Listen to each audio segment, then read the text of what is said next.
Gaming Morning Show. Things put on pancakes and rhyming bear intros. Austin confused about whose sister married the bros. In the UK, dooley-doo tugs on our heartstrings. Gaming Morning Show is one of our favorite things. It's Paul. It's Paul. Ah, who are we kidding?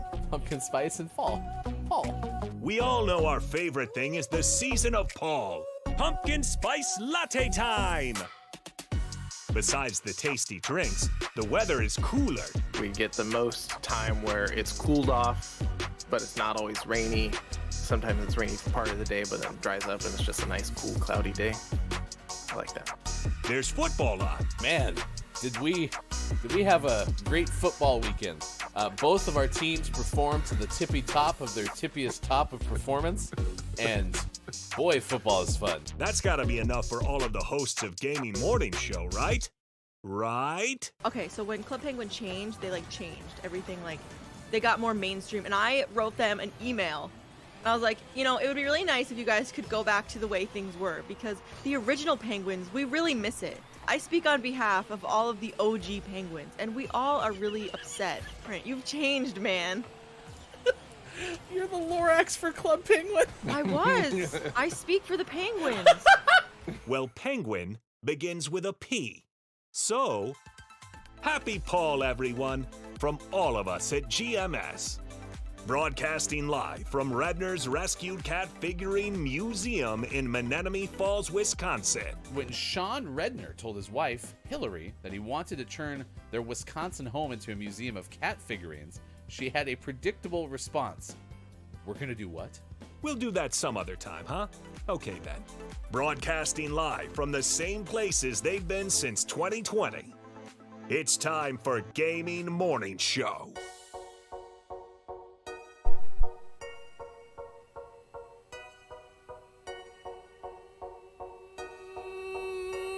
Morning, gamer! Morning radio shows helps if you turn your microphone on. That is Sports.Gaming. I am Hefty Goof, off to a hot start on Monday, February 13th, 2023.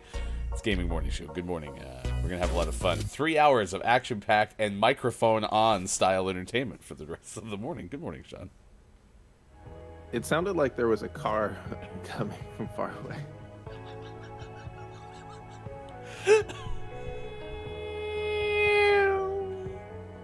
How do you do that so well? That sounded amazing. Now you're I Sean. watch lots of cars. You do really well. Oh my gosh, what a good start to the show. We did it perfectly. Flawless victory. Welcome. Yeah, it's going to be a good show. We have a Gaming Morning Show, Morning Gaming News coming up in about 15 minutes. Birthdays and State Gaming History. That's at 6:50 this morning. It's going to be fun. I'm excited about it. I got to hang out with Sean all day yesterday. Most of that was an enjoyable experience. None of it was not an enjoyable experience because of Sean. Sean was amazing. I don't know how much I want to talk about football because I'm pretty sure I'm done just watching sports for the rest of my life. Mm-hmm. Seems right. Not to overreact or anything, but never again. Seems right. Do the Flames play tonight? Maybe. Okay. I'll probably watch sports later today. Yeah. It was a Well, short commitment. Just under 3 weeks, Formula One starts. So. Yeah, there we go. Something to take my Watch mind that. off of it. We'll talk sports. 7:50 Super Bowl happened yesterday. Food was really good though. High quality food choices yesterday. Food was delicious. Do we get a visitor? Oh, yeah. Meow. Goodbye. Oh, you can hear the jingle jangle of the collar. That visit was just for me, apparently. Oh, we don't get to see. Oh, We don't get to see the cat. He's not gonna jump up. Okay. Yeah, yesterday was good. The food was good. Your mom made like tiny itty bitty little cake footballs. Mm-hmm. They were delicious. Like the coating of the chocolate. Like I like that crisp chocolate coating that like when you bite into it, it like snaps. Mm-hmm. Legit. Yeah, they were like cake pops, but no stick. Yeah, they were very, very good. Meatballs were good. Of course, Sean's big deck had a view. We drank drinks on the big deck. It was a very nice February day. Yeah, it was beautiful yesterday. A little cold, but sunny.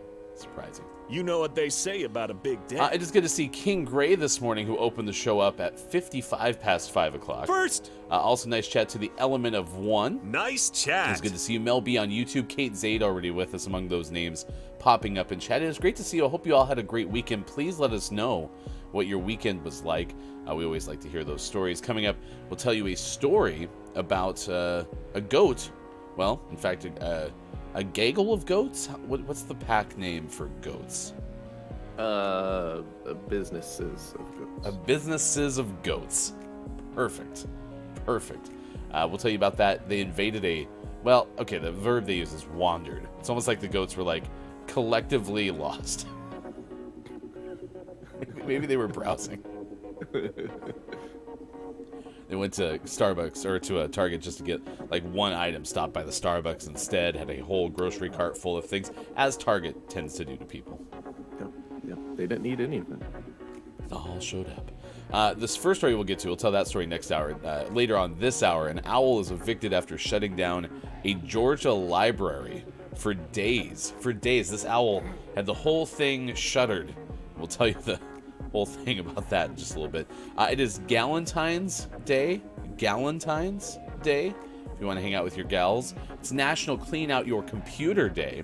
It is also Black Love Day, Desperation Day, Dream Your Sweet Day, Employee Legal Awareness Day, International Condom Day, International Epilepsy Day, International Natural Day, Kiss Day, National Apology Day, and National Break Up With Your Carrier Day, among the days of the day. We're not even done. We'll tell you the rest of them next hour, but there is a bunch of them today. Wow. Yeah. Well, Kiss Day and followed up by National Apology Day. Don't kiss people unless you're allowed to. Or if you are allowed to and the kiss is awful, don't apologize for it. Just was meant to happen that way. Oh, I'm so sorry. You should be. Awful. Our day of the day has to do with names, and I already see folks are participating in this, which is great because I kind of like this one. Imagine it was National Cream Cheese Brownie Day, and we would ask you what your favorite type of brownie is, except instead it's Get a Different Name Day, and we would ask you, what name would you pick if you decided to change your name? I feel like this is one of those topics that I've actually thought quite a bit about that I don't actually remember what my answer would be.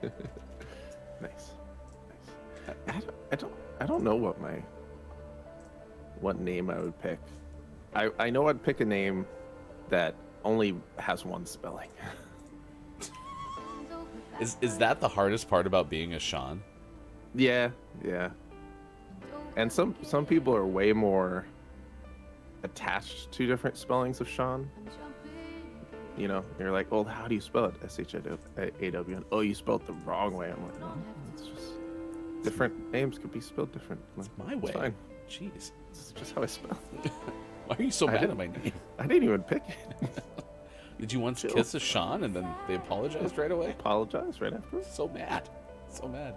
I liked some of the ones that Element gave us. Good morning, Element. Again, my base would be Maximus Decimus Meridius, Commander of the Armies of the North, General of the Felix Legions, loyal servant to the true Emperor Marcus Aurelius, father to a murdered son, husband to a murdered wife, and I will have my vengeance in this life or the next.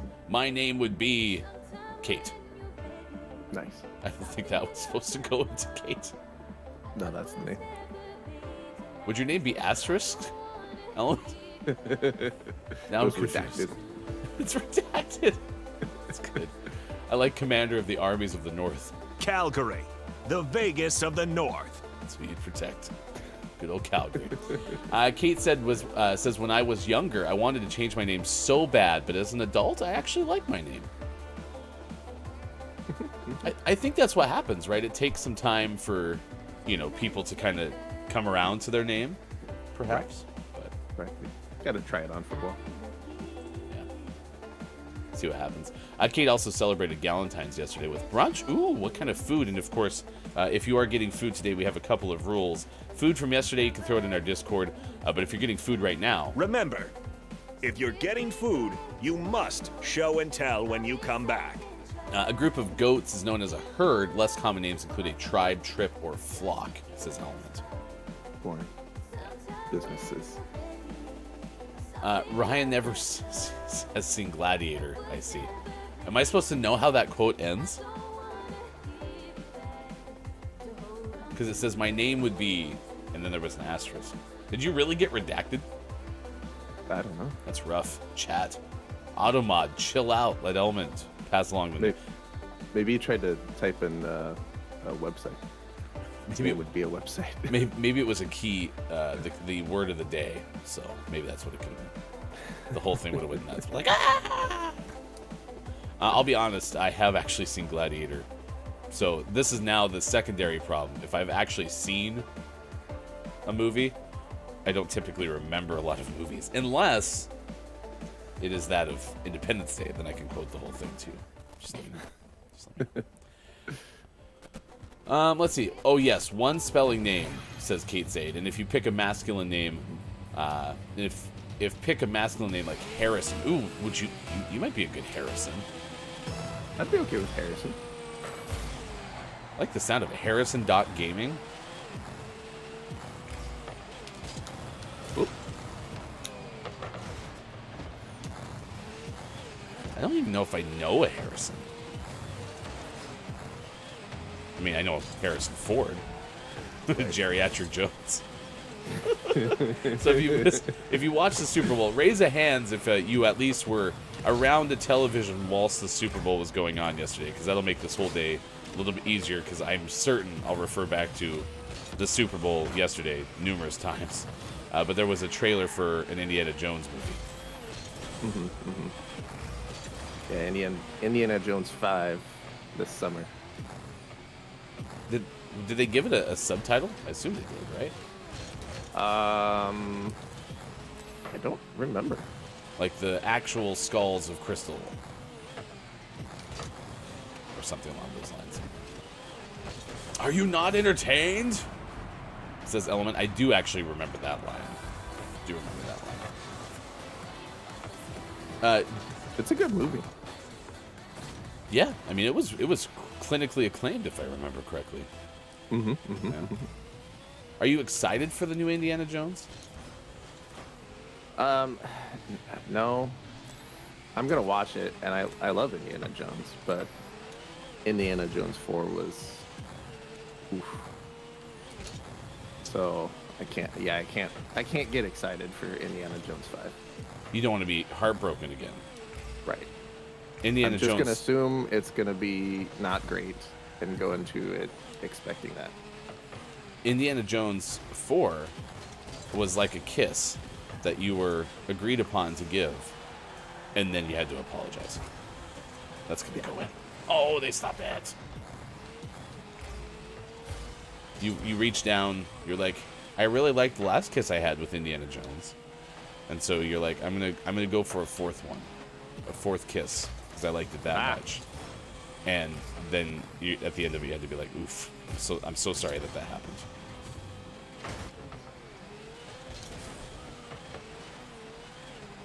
King Gray brought us breakfast tacos. That's the one advantage of having Gray show up 55 after 5 o'clock, is they're always breakfast tacos. Nice. Yeah.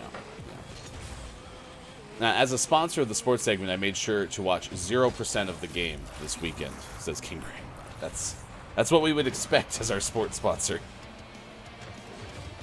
But were you on the internet? Because that's what we always advertise. I mean, that's the important part, Sean. King Gray was on the internet.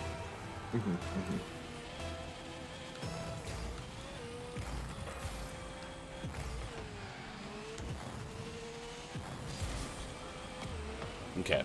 I'm going to tell you what I do know. As I do know that if I had been born a girl, I would have been named Rachel. That's the one thing that I've learned from my parents, is that Ryan was the go-to name no matter what for the firstborn, which was my sister. So I got a leftover name because they already had Ryan in the hopper from the first kid.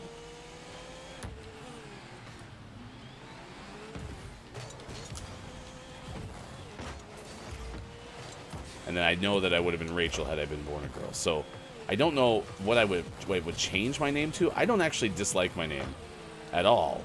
I have more issues with my last name just because there's certain hang-ups I have about words, which, you know, is neither here nor there. Like, it's just another good old hefty goof quirk, you know? Those no sauce. I can't remember what my problem was on Friday, but it was something that was also probably sauce related. Anyway, yeah, it's just another hang-up I have. I like my middle name too, for what it's worth. Ooh, nice try. Indiana Jones and the Dial of Destiny. Is that really what it's called? Element is the Dial of Destiny? Is it like a sundial?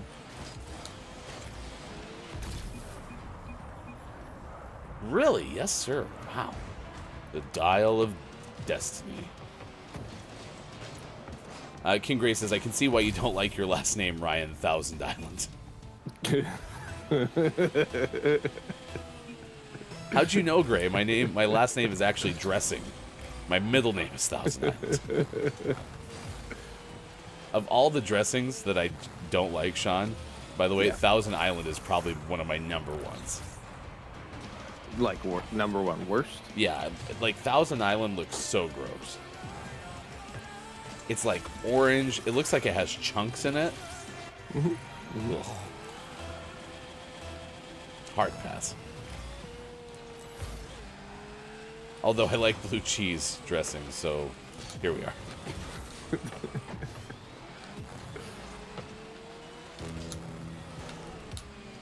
What foods do you have with Thousand Island dressing? Isn't like a Reuben made with Thousand Island? That sounds right. Because I think a Reuben is like rye bread, Thousand Island, and like sauerkraut, isn't it? Or maybe Swiss cheese, something along those lines. Something like that. You put it on a burger. Put it on a salad. I've seen lots of Thousand Island salads, and it's usually like a special sauce, right? Sometimes. Isn't that what the Big Mac special sauce is Thousand Island? Yeah. Thousand Island. Their version of Thousand Island. Yeah. Wow. Nice goal. I made Sean laugh. Let's go, says King Gray. Proud of that moment. Good morning to Look, it's Michael. McDonald's special sauce is Thousand Island with spit in it. It's gross. And maybe true. I'll never forget what I know about the liquid eggs at McDonald's because of Look, it's Michael. It's become a hard reality that I've had to deal with, Sean, but I'm finally there, so I've dealt with it.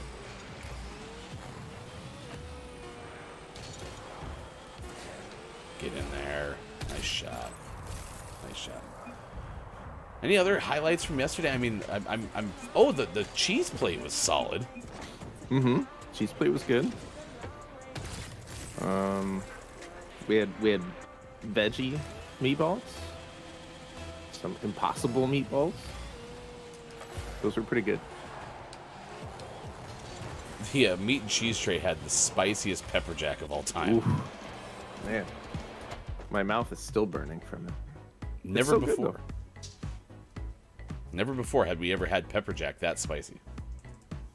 No. And there was a buffalo cheese. It was good. Surprisingly, I didn't try the buffalo cheese. Are you surprised? No, it was also spicy.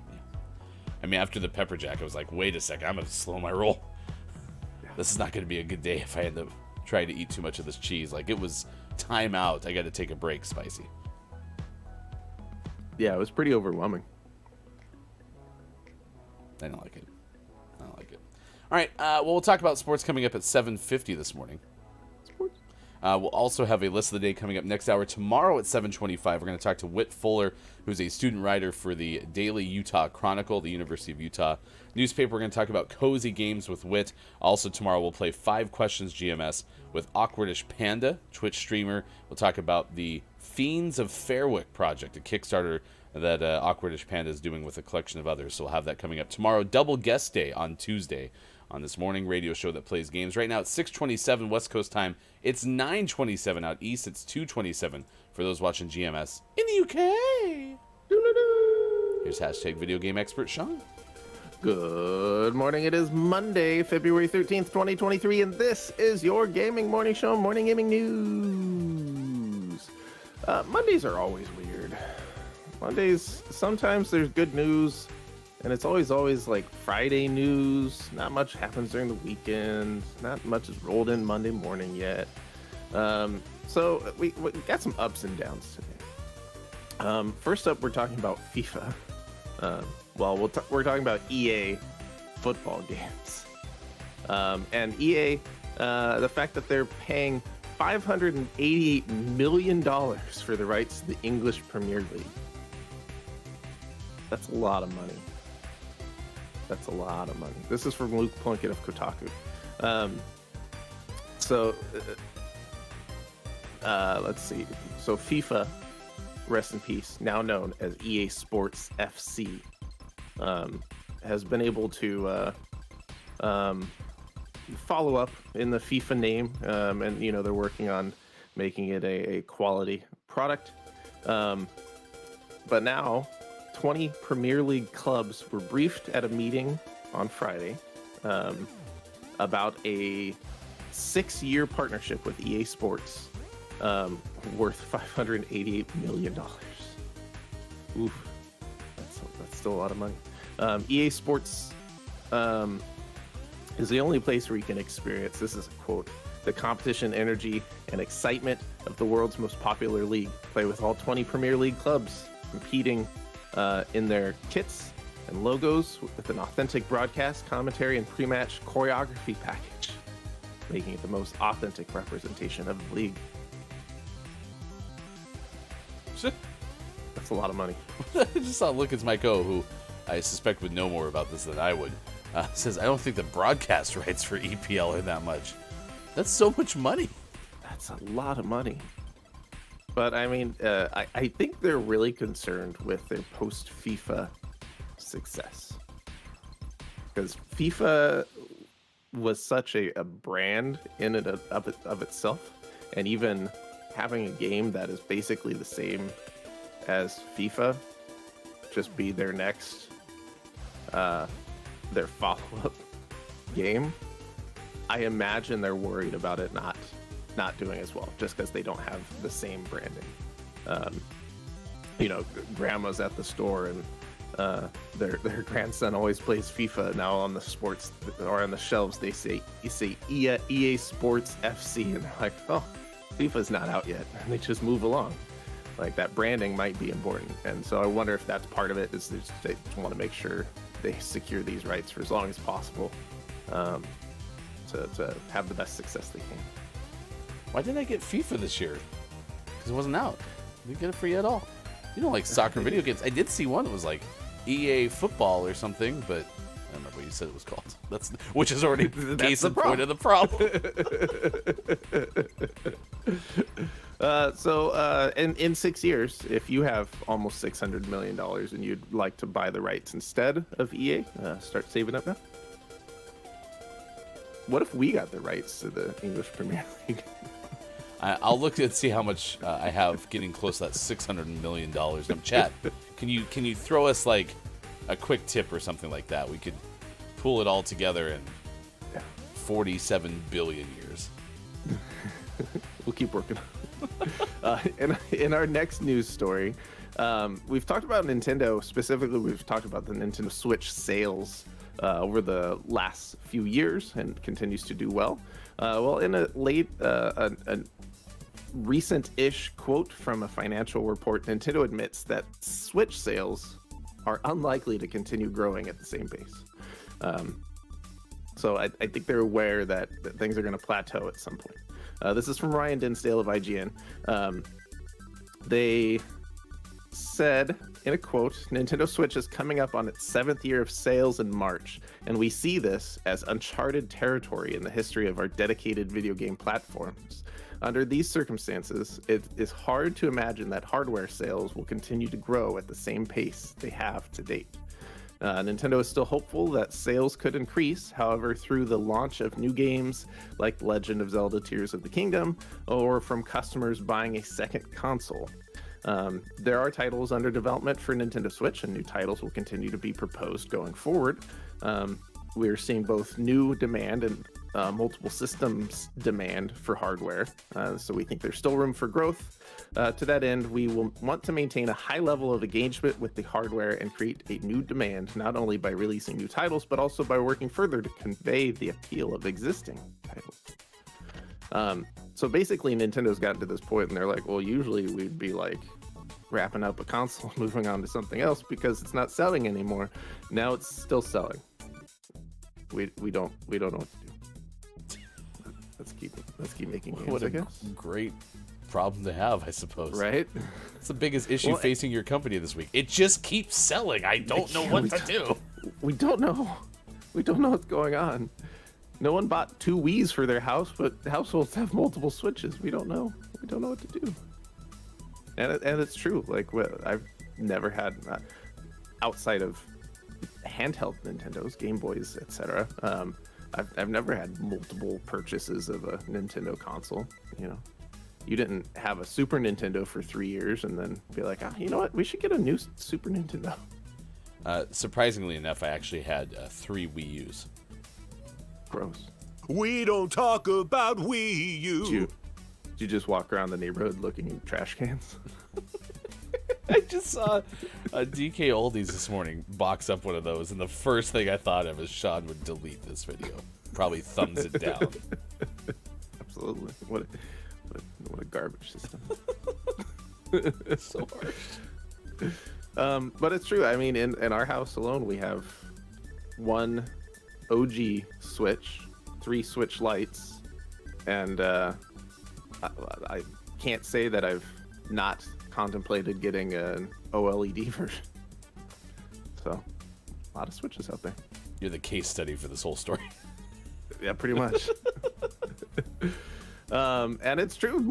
I mean, they're doing a good job with games coming out. I'm excited for Zelda. I'm excited for Pikmin, and the possibility of Metroid Prime 4 sometime before I turn 50 is also exciting. So we'll keep an eye out. Lots of Switch stuff coming up. Speaking of Nintendo, actual segue, there's a piece written by Ollie Welsh of Polygon. This isn't really news per se, but it was a pretty good story. So I thought I'd share it with you. Ollie writes, Nintendo just reissued one of the most important games of all time. So if everyone wants to take bets on what the most important game of all time is, it's WarioWare Inc. for the Game Boy, I think Game Boy Advance? One of the mini Game Boys. Yeah. WarioWare Inc. And Ollie writes in this piece about the importance of the game and how it revolutionized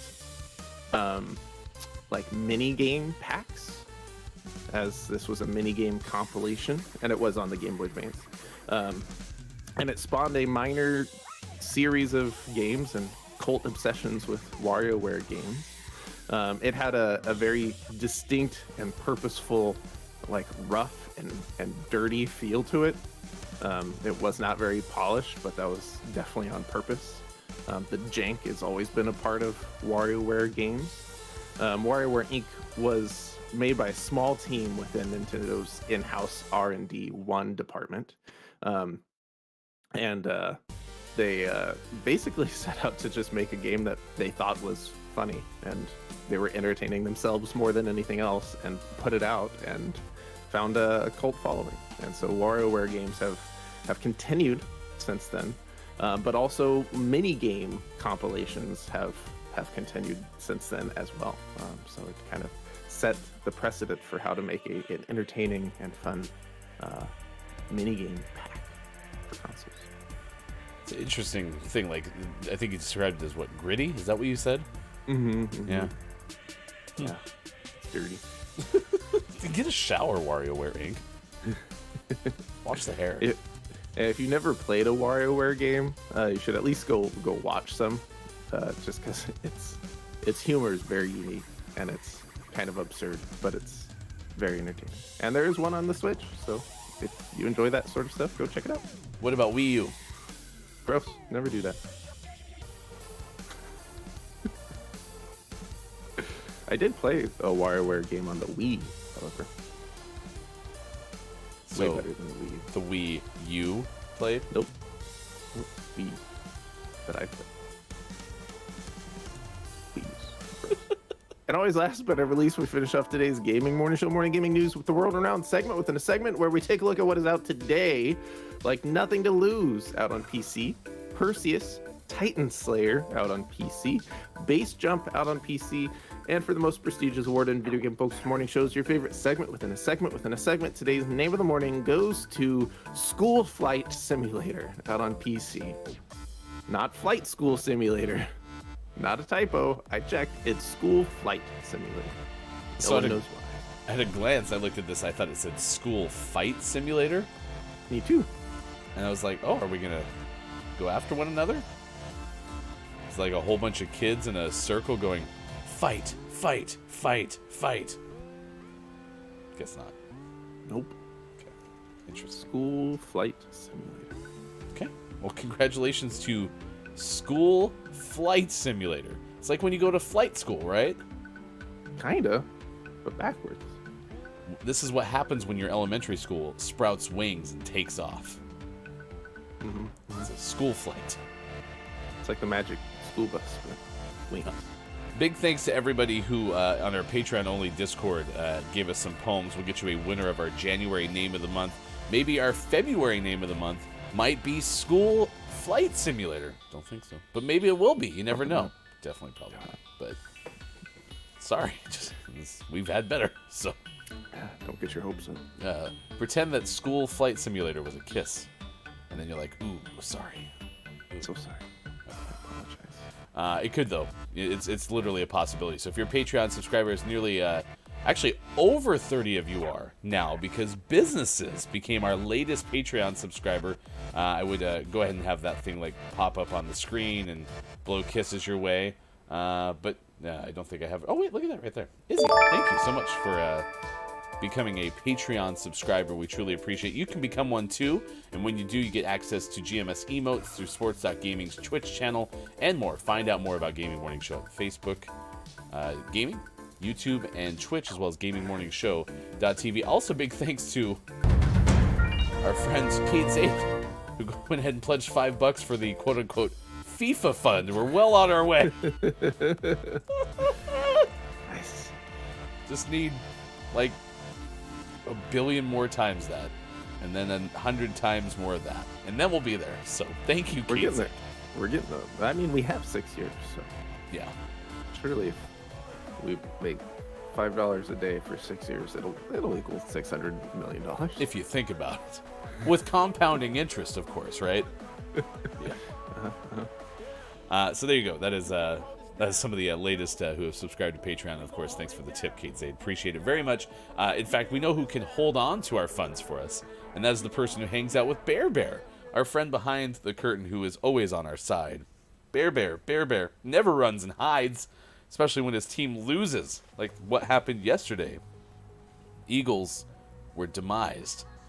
It was not the best of day. I think that actually rhymed. I think it rhymed mostly. I think that counts. Yeah. Oh. Bear's already said goodbye to all of his Eagles stuff?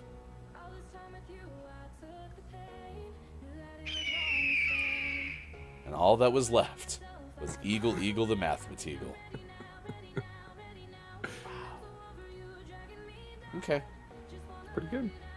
I like how that eagle's wings are behind the window, but the tail feathers are in front of it. Just never mind that plant that it's in front of, too. Eagle the Mathematical is undefined. Just like Division by Zero. All right, we'll talk more about the sports loss yesterday. Kate Zaid did pass on condolences, though. Sorry for your loss, Bear. Maybe the best part that came out of it was the fact that we got Eagle the Mathematical. That's true. So, Eagle will calculate all of what we need to get that 500 and some billion. But first, You can news if you wanna. it's the story that we're tracking at this hour on this morning radio show that plays games. This is going to be an animal-filled day yet again. If you're playing exclamation point bingo and you have a bingo card, I don't know if this one will help you, but it's about an owl, maybe Eagle's cousin. I don't know if owls are Eagle's cousins, but just roll with it. Who basically shut down a library in Georgia for days. They didn't know what to do. They didn't know how to get rid of this owl. They finally did. This is from Ben Hooper of UPI. The story reads that a Georgia college was able to finally get rid of a trespassing owl because it had to close the library for multiple days. The successful eviction finally happened on Friday. Officials say that the owl flew down the chimney on Monday night, prompting officials to close the facility to students. The owl ended up perching in the rafters, not piercing the rafters. The talons were not that big. Was perching in the rafters about 3 stories up, out of the reach of library staff. The library was about to open its ground floor on Thursday, but the owl remained on its perch. A master falconer was brought into the library to help handle the situation and used a hydraulic lift to reach the owl about 50 feet above the floor. They were able to capture the owl in a net and release it outside, where it promptly flew away. Quote, the owl seemed perfectly fine and was released on campus as students cheered. Hopefully, he's off hunting somewhere for a field mouse. Now, I'm no owl expert or library expert, but I don't see why an owl being in the library forces you to close the library. That sounds like someone who works there just didn't want to work. And they're like, are you going to open the library? Oh, can't. There's an owl. I'm going home. Okay, so I'm happy you had a similar reaction to me because I thought the same thing. However, I also tried to think benefit of the doubt. Okay, maybe owls are well known to swoop on people. Maybe they think all of us are field mice when they're 50 feet above the floor. I don't know. I mean, I give owls a benefit of the doubt that they might be smarter than that, but I'm sure it's just maybe a liability thing. But I'm with you. I was like, wouldn't that actually be kind of fun for the students to be like, look, there's an owl upstairs piercing the rafters.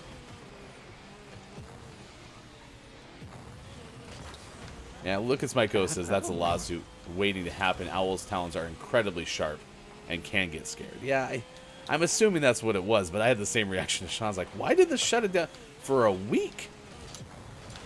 And why did the falconer... were they not available for 4 days?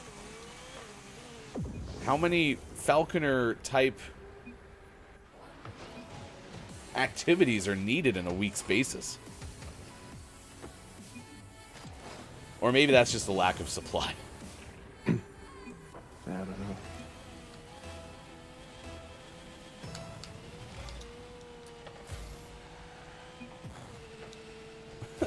I don't want to come in. There's an owl.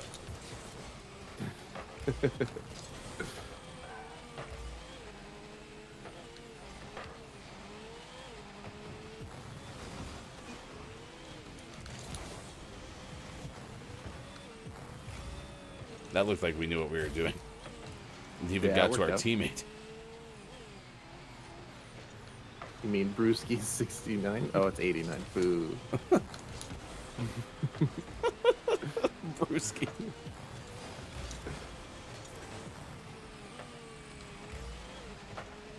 Maybe if we had had Eagle the Mathematical studying at that same library, everything would have been fine. Yeah. Did you... Library doesn't close when Eagle's there. Because always doing math, Matigal? Right. He's like a tutor. I'm curious, we saw that, Bear ditched all his Super Bowl gear. Did you happen to see it, in the trash bin outside? Did he burn it? Yeah, it's right next to his Wii U. He got rid of his Wii U in protest as well. You know those videos of football fans where they're breaking their flat screen TVs after a tough loss? That's what Bear did, but took it out on a Wii U. It was funny because Sean was out there helping him.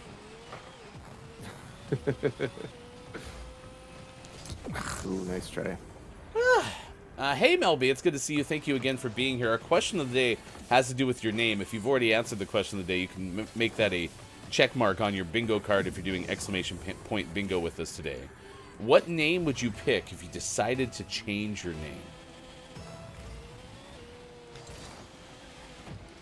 But yeah, I've never had an issue with my name. I like my name. My first name. What if the question was different, and what if you had to change your name? What would you change it to? Man, that's a good question.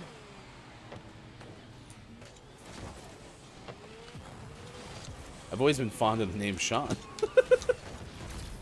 I got an assist. Yeah, you did. I have no clue what happened there. Okay, You popped it up. I swooped in and snuck it past it. and hit it into And then there were the gold explosions. Okay, that makes more sense.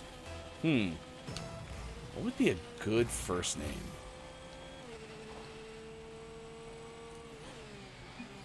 Nah, not Ralph. My brain's already going to our names, right? Because I already have one. Right. Don't have to change all those monogrammed towels. Bob's a good name. You mean Robert? I totally did have that issue where I would sit there and like extend people's short names like Bob and be like, "Hey, Robert, how's it going?" Sometimes I'm sure they were not appreciative of that. I think I ran into that with Mike. I think I would call Mike Michael, and he would be like, "I'm fine with that. Don't call me Mikey," but like, "Hello, Michael." Scott.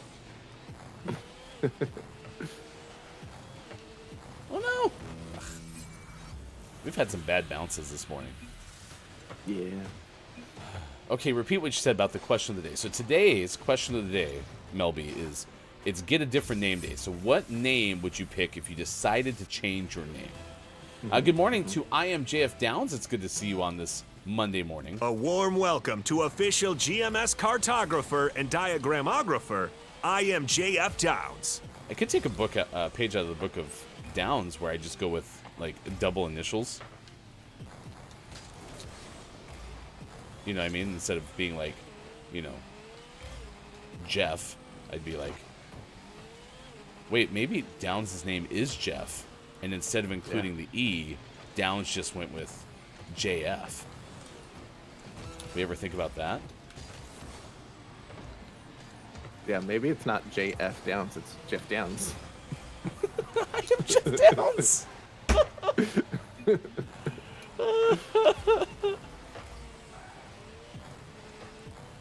We read that wrong this whole time. That's on us, Chad. It's not Downs' fault. Downs told us. Literally started the sentence with I am.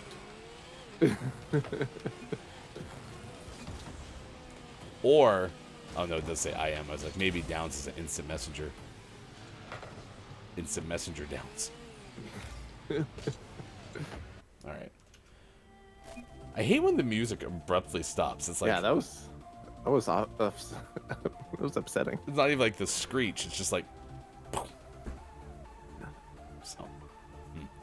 There you go. We are losers, but that's okay. It's 6:51 West Coast time. It's 9:51 out east. It's 2:51 for those watching GMS in the afternoon.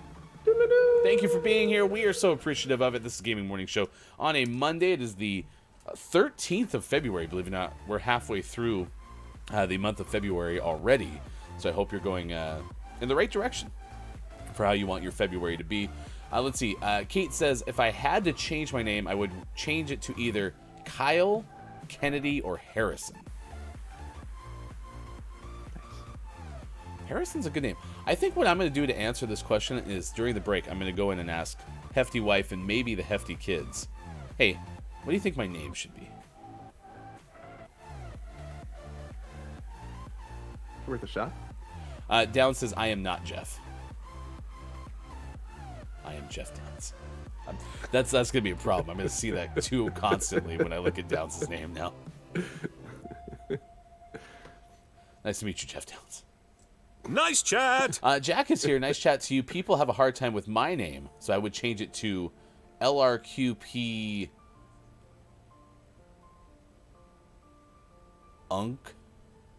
Unctilius Lurcupunctilius.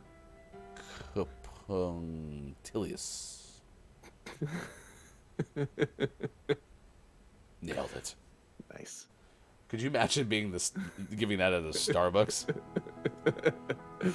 I can't imagine it. Now I'm gonna give it at a Starbucks. Got a latte for Lurkapunctilius? Is there a Lurkapunctilius here? Now, Mel B says, well, I like my name, but I guess Gracie, if I ever get married and have a girl, that's what I would name her, Gracie, but I'm not going to change my name. Gracie is a nice name. All right.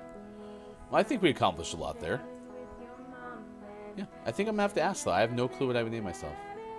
I don't know either. Yeah. Such a big responsibility anyway. So. Let's go ahead and do names of people celebrating birthdays today. That's what we do at this time every single show. If you have a birthday to celebrate, please let us know because we would like to celebrate with you. We do have an audience birthday today. Somebody that I think I remember having on the show as a 5 Questions guest, but certainly was a member of Hollywood Squares when we did that back in the summer of 2021. And that is the one and only Archie who's celebrating a birthday today. Archie, I believe, said on Twitter, is turning 29. So, Nice. yeah. There's a quick shout out to Archie, but we'll give the big shout out to Archie on Twitch as well. So, there you go. So, happy birthday to you, Archie. It's your birthday song. It isn't very long. Doot, doot. Celebrity birthdays wise, though, there is a plethora, a gaggle of birthdays today. Actress Stockard Channing turns 79. Stockard portrayed Rizzo in the film version of Grease. Okay, I do know who Stockard Channing is then. Yeah. That felt like a necessary fun fact. Because can you name another Stockard Channing film? Nope. Maybe a long Broadway career, perhaps. Perhaps. I mean, it's also 79, so like, it's a big generation gap there. But if I were to say what I think of as Rizzo in that movie, in that musical, is that portrayal by Stockard Channing. So, did really well. Did great. If anyone else has any Stockard Channing roles, you're welcome to put them in the chat. TV host and former politician Jerry Springer turns 79. His middle name is Norman. If you had middle name on your bingo card, you can check mark that out. Oh, was the mayor of Cincinnati from 77 to 78. That warrants him former politician. Maybe that was this like last stop or something. I think I knew that maybe back in the 90s, but I didn't know that right now. You know what I mean? So it's amazing what you'll forget. Singer Peter Gabriel turned 73 today. Peter received his first Grammy nomination in 1983 for the song "Shock the Monkey." Shock the Monkey. Yeah. Okay. What's that song's theme? No idea. I'm worried about what it could be. Yeah. That's where I'm at. Do not Google that. You're Googling it, aren't you? No, I don't know if you paid attention to the rest of the fun fact. I did, but I thought we don't know how many nominations, so we don't have to play the game. Now we've played that. Now you just have to do both. Damn it. How many wins? Grammys edition. Hit the music. I don't wanna. Is there any clause if you just don't wanna? Nope. All right, you said first Grammy nomination was in 1983 for the song "Shock the Monkey." So we're actually doing both. How many nominations? How many wins? So we're doing both. Yeah.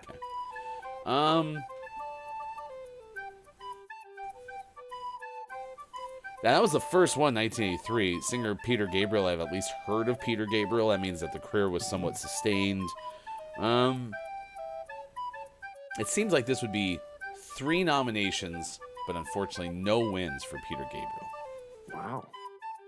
Would you believe I told you his win count is higher than your nomination guess? Oh, dear God. He is 6 for 21. 21 nominations? 21 nominations. Prolific, they might say. Ooh, so close, but in the end, incorrect. Very incorrect. 21 nominations? That might be a record for how many nominations on the show. Yeah, that was good. Chad, did you know that? 21 nominations? I knew it, but only because I looked it up. What band is Peter Gabriel part of? The Peter Gabriel and the Shock Monkeys. That's what that little stuffed animal is that the kids got. They were shock monkeys.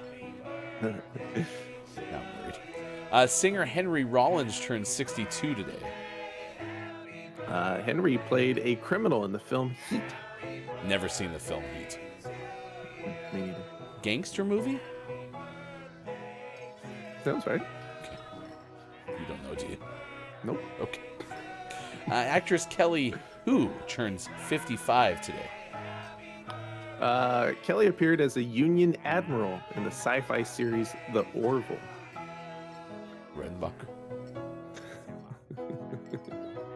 The ship looks like popcorn. Oh wait, isn't the Orville like Seth MacFarlane's like spoof? I think so. Yeah, I think it is. Singer Robbie Williams turns 49 today. Robbie married actress Ida Field in 2010. And actress Mina Savari turns 44 today. Mina once portrayed Nicole Brown Simpson in a film detailing the final days of Simpson's life. There was a wave of Simpson-related programming during the pandemic. Like they all came out around 2020 or 2018, I think. Yeah, sounds right. Wasn't Cuba Gooding Jr. in one of them? I think so. There was like a documentary and then like a docu-series type thing. But I don't remember Mina being in those, so that must be a different film. I think it's a different one. All right. Well, happy birthday, 44th to Mina Safari. Did I say Safari? Yep. Safari. Has Mina ever gone on a safari? We've got a drummer birthday. I hope so too. Do you think they called it the Mina Savari Safari? That could be like, you know how like cruises have become in vogue for people to go on cruises with like Dude Perfect and stuff?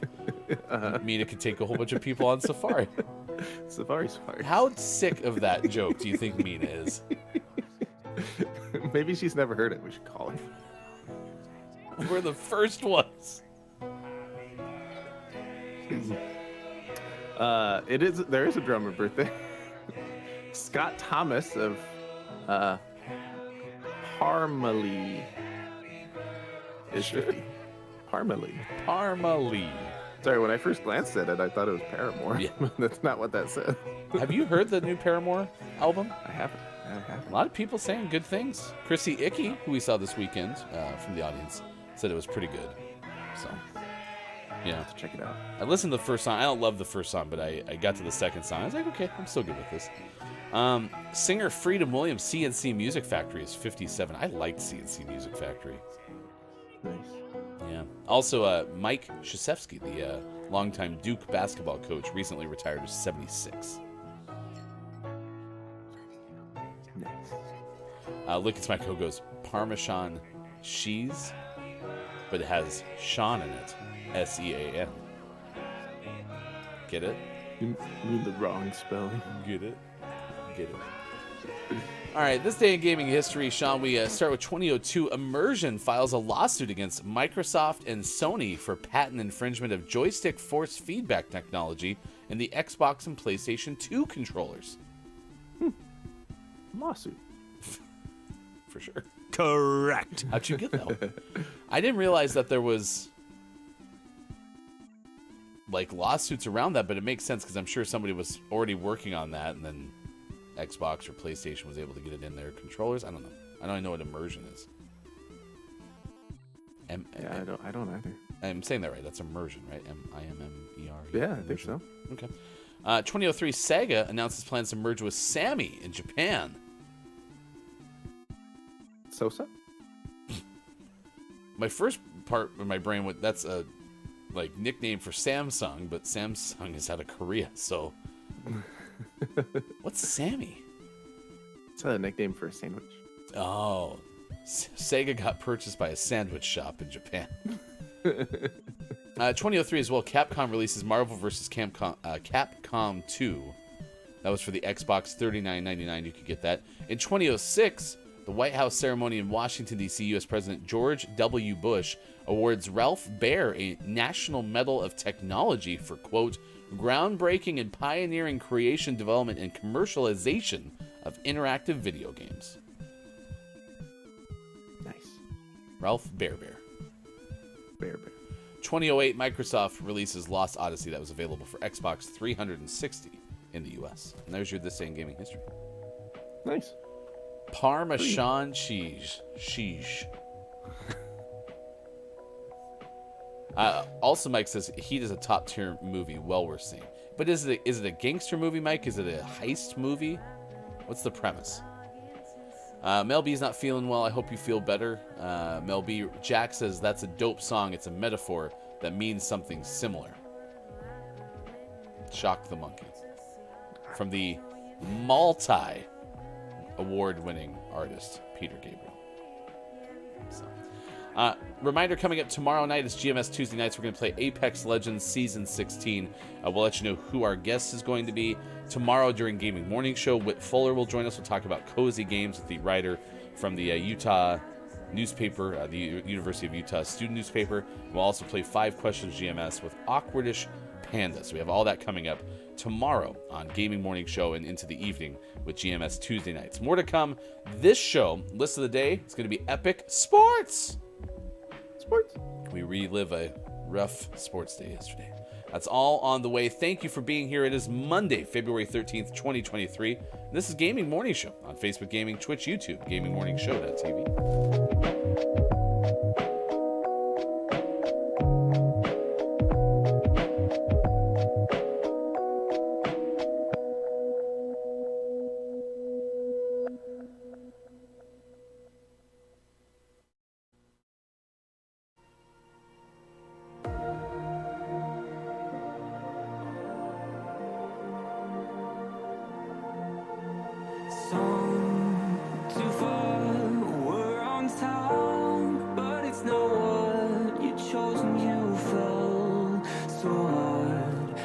Love a good Hawaiian pizza as well. Give me that pineapple, give me that sweet and savory. Oh, love it.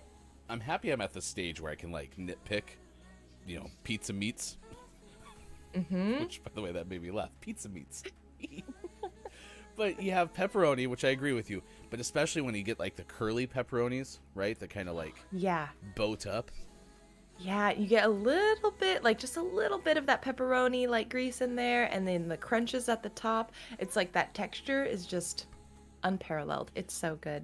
And then with Hawaiian pizza, I'm with you as long as the Canadian bacon isn't like, I don't know, CD sized, and then you have to really intentionally like take a bite to make sure the whole thing doesn't slide off.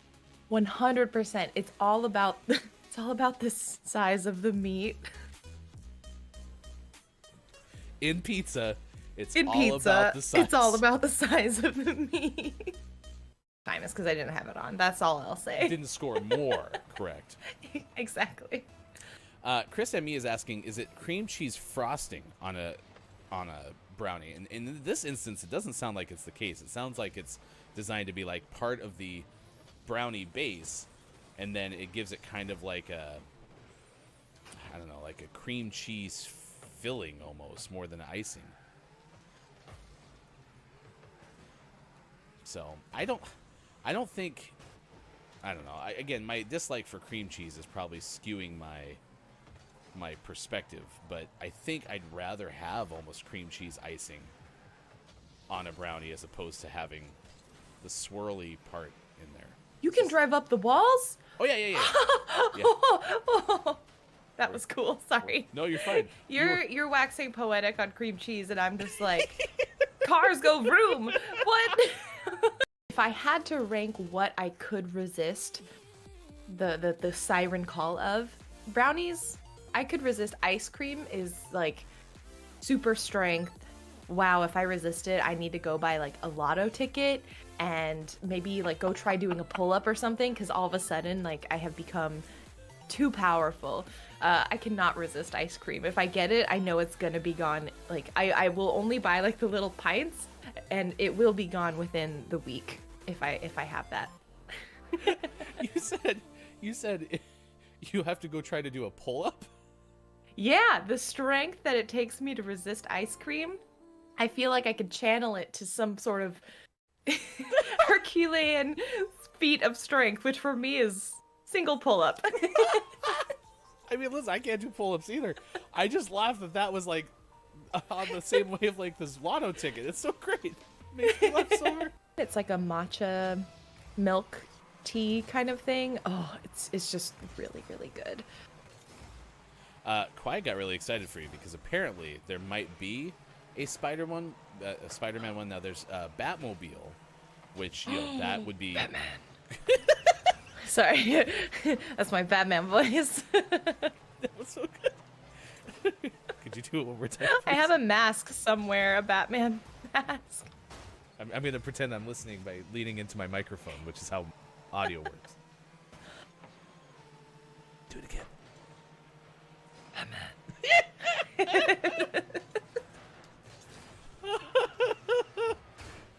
Yeah, so I don't know if there's a Spider-Man one, but you could buy the Batmobile if you'd like to, you know, because nothing's more fun than buying things on day one of a free game.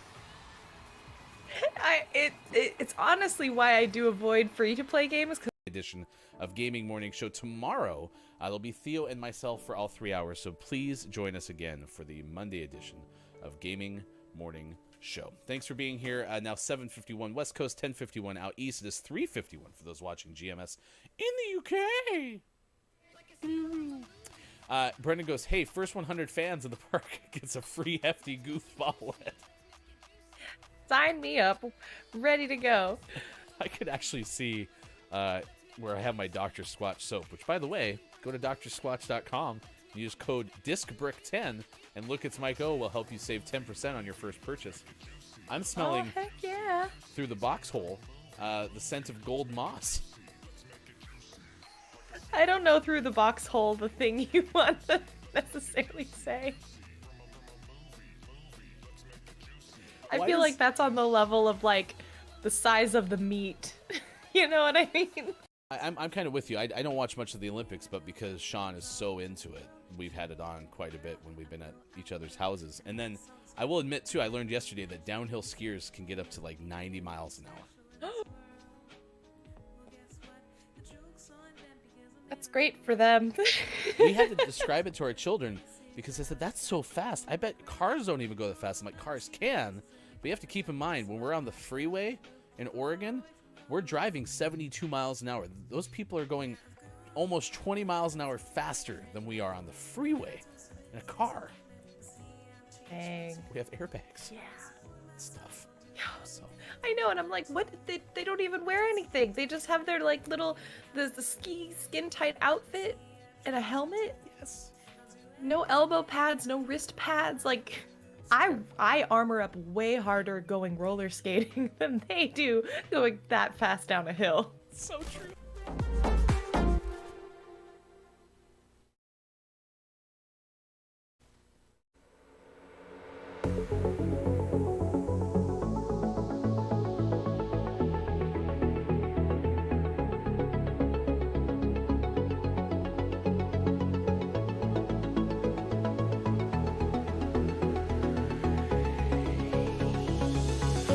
Coming up on Gaming Morning Show, list of the day and sports. Take Gaming Morning Show with you on Twitter Spaces. Find us at Watch GMS on Twitter and listen while scrolling your feed. Or try audio only on Twitch.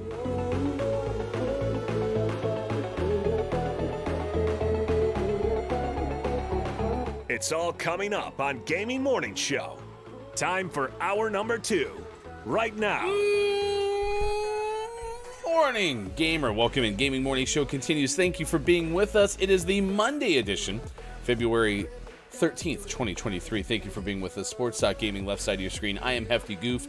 You can listen to the show at Watch GMS on Twitter Spaces. That's where you can follow us on Twitter, or you can find us also on Instagram at Gaming Morning Show. We're going to have our Gaming Morning Show Morning Gaming News reposted there shortly after the conclusion of the show. And if you ever miss our entire show and you want to listen in podcast form, you can get that by searching most podcast channels and finding it available around 10:30 a.m. Pacific time each weekday morning.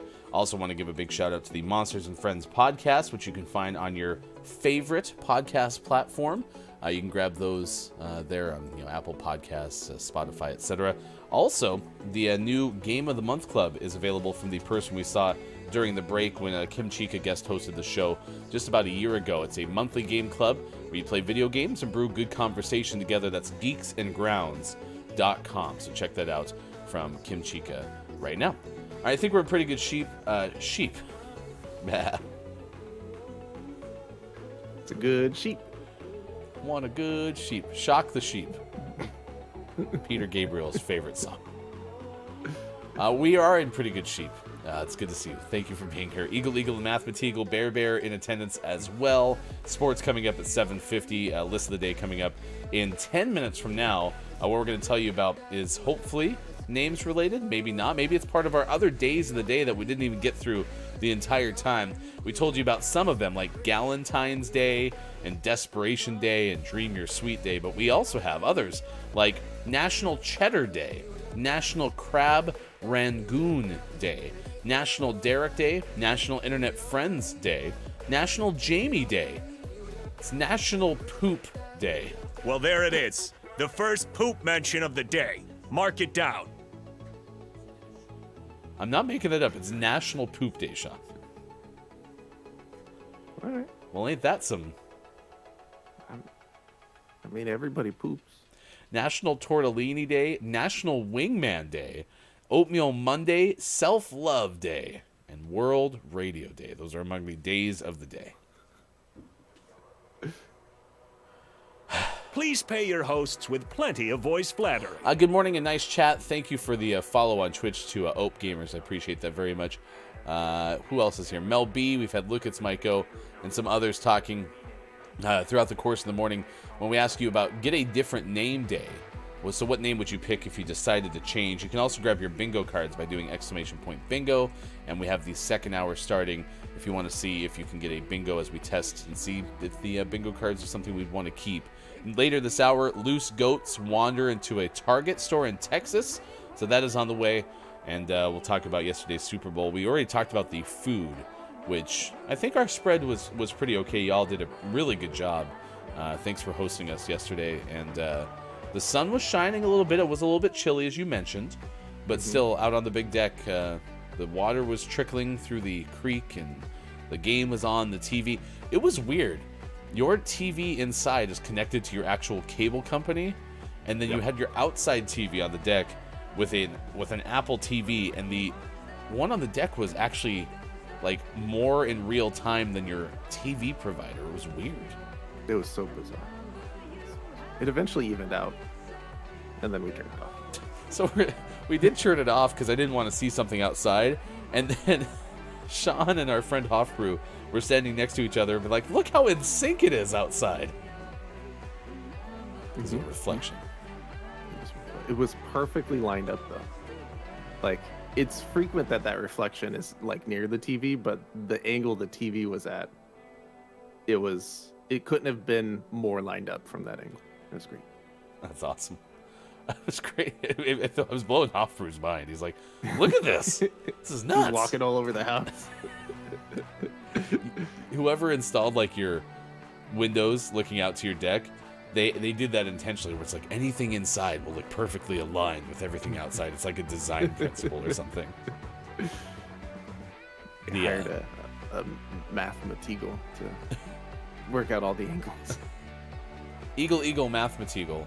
What is Sean's viewing angle? What exactly does his living room feed into his deck? What's that angle exactly? He said 69 degrees. Wow. It's a nice angle. Nice. Gray says, I want to legally change my name to Gray.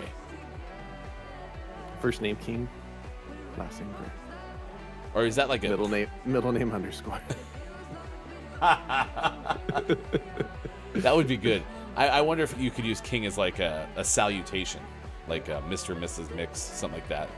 Be like, hello, King. Are you actually royalty? No, it's just that's how I like to be addressed. Okay, King. We can do that. We're going to give you top 10 most changed names in the U.S. That's going to be our list of the day coming up in about 10 minutes from now. Tomorrow we're going to talk cozy games with Whit Fuller. So that's our plan, our agenda for early part of this week.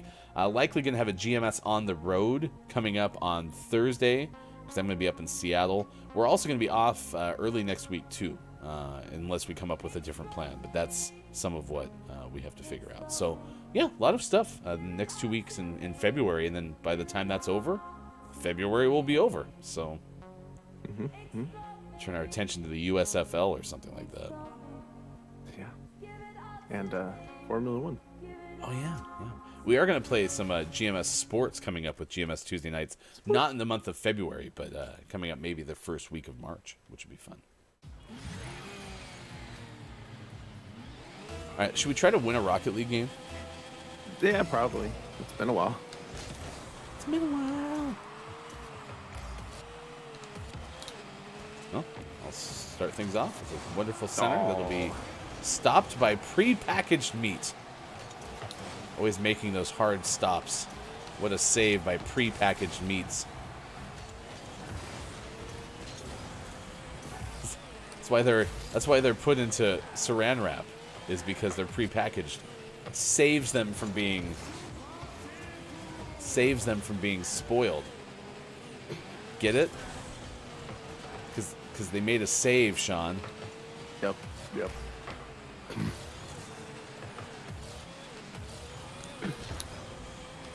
I don't know. They really spoiled that scoring attempt. So I don't know if it worked. It was so close, but at the end it was spoiled. Boop, boop. Oh no, it was out of reach. Nice job.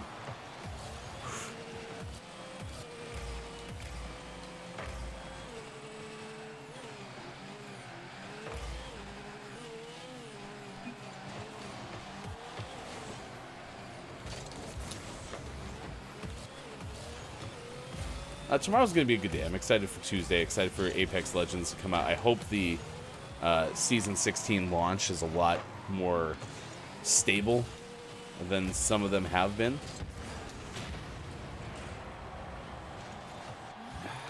I mean, they've not all been crappy, but some of them have been crappy. Yeah, there's always some kinks to work out, but hopefully nothing game breaking. Yeah.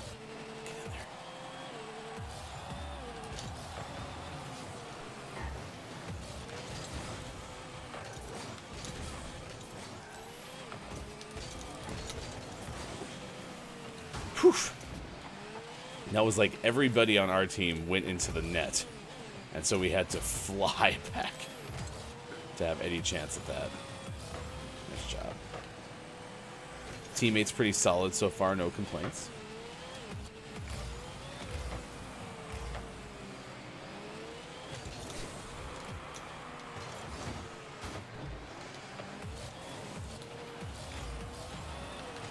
Can't get it in. I got it over there, but I had no momentum. We're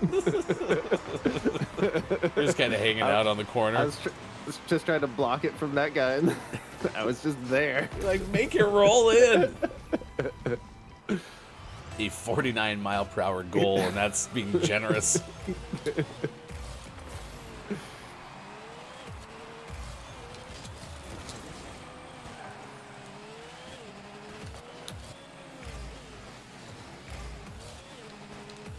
Oh my gosh, Ryan hit the ball. Yeah, it's my fault. Pre-packaged meat with the goal.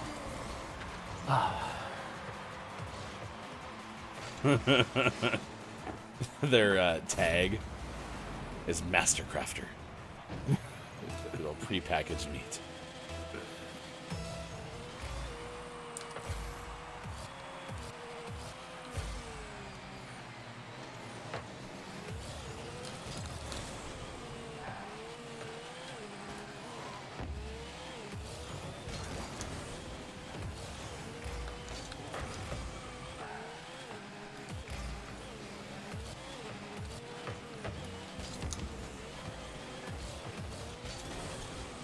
I was able to bicycle kick it back into the center, but that's about it.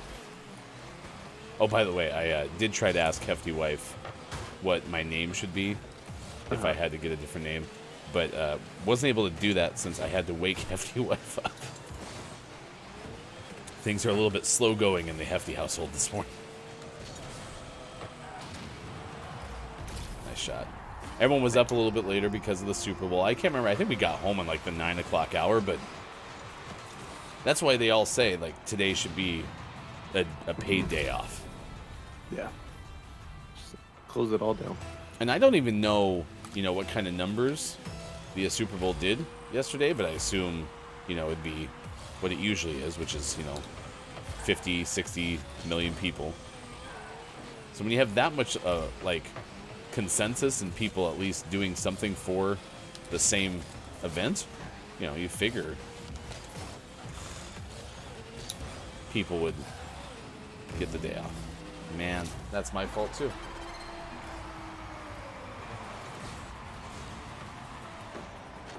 I've set 2 perfectly good balls into the middle.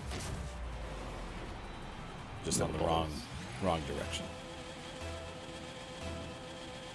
Down says, at least it wasn't gone. 3 a.m. for you, yes. I can't imagine starting the Super Bowl at 11:30 at night.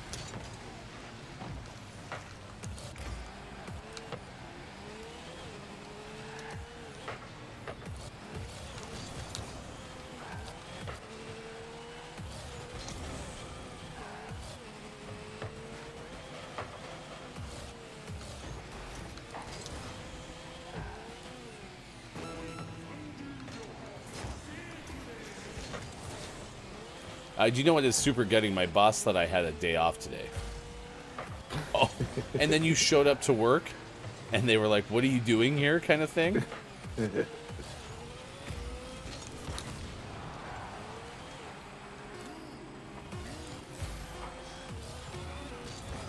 I've never noticed the almost monstrous voice for the public address announcer on this arena. Yeah, it's pretty good. Did you hear it in the background? It's like, roar, roar. Oh my gosh, I couldn't see the ball, but if I had just hit it in. I knew it was going to be around there, I just couldn't see it.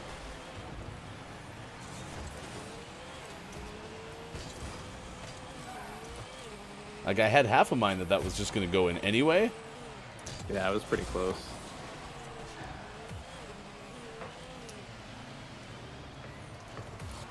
Nice.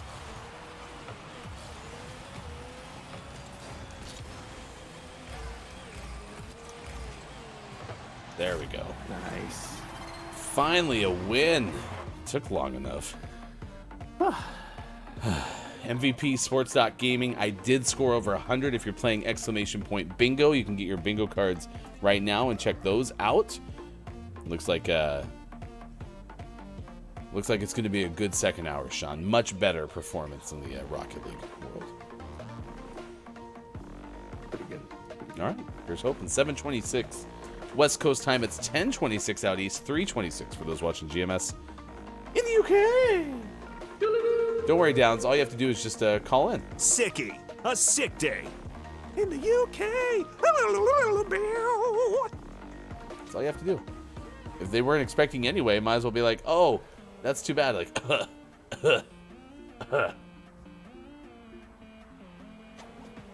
Down says I could have not gone in and no one would have noticed.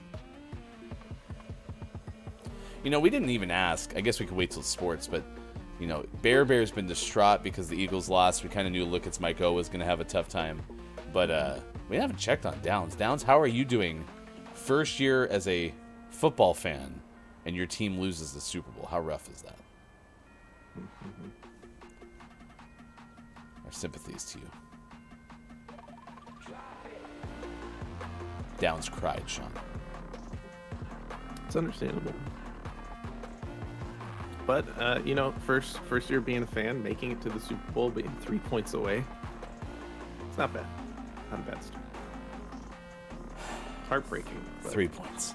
Could be worse. We'll talk more about it in sports. It was one of the highest scoring Super Bowls in history. So, there is that. There is that.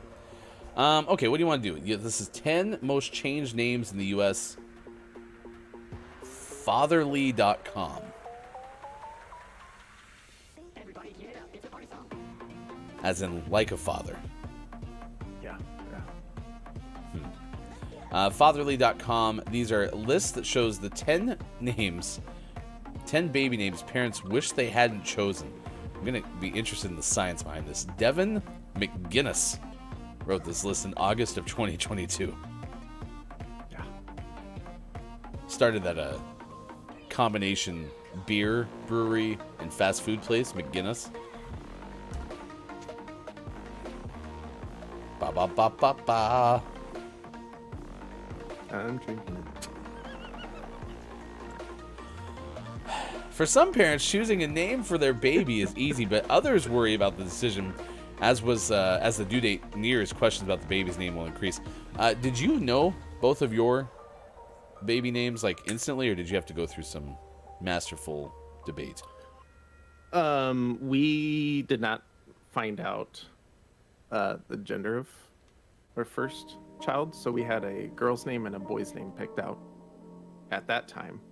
And so when our second child was incubating, we found out what it was, and we were hoping for a boy because then we'd have one of each, but also because we had a boy's name still.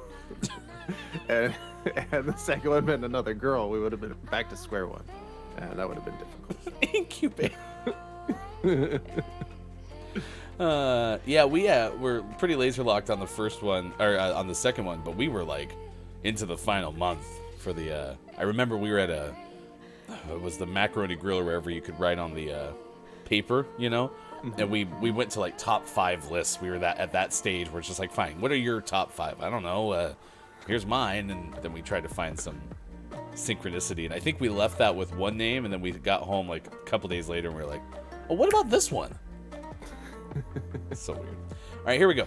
So which baby names are ones that are most often changed?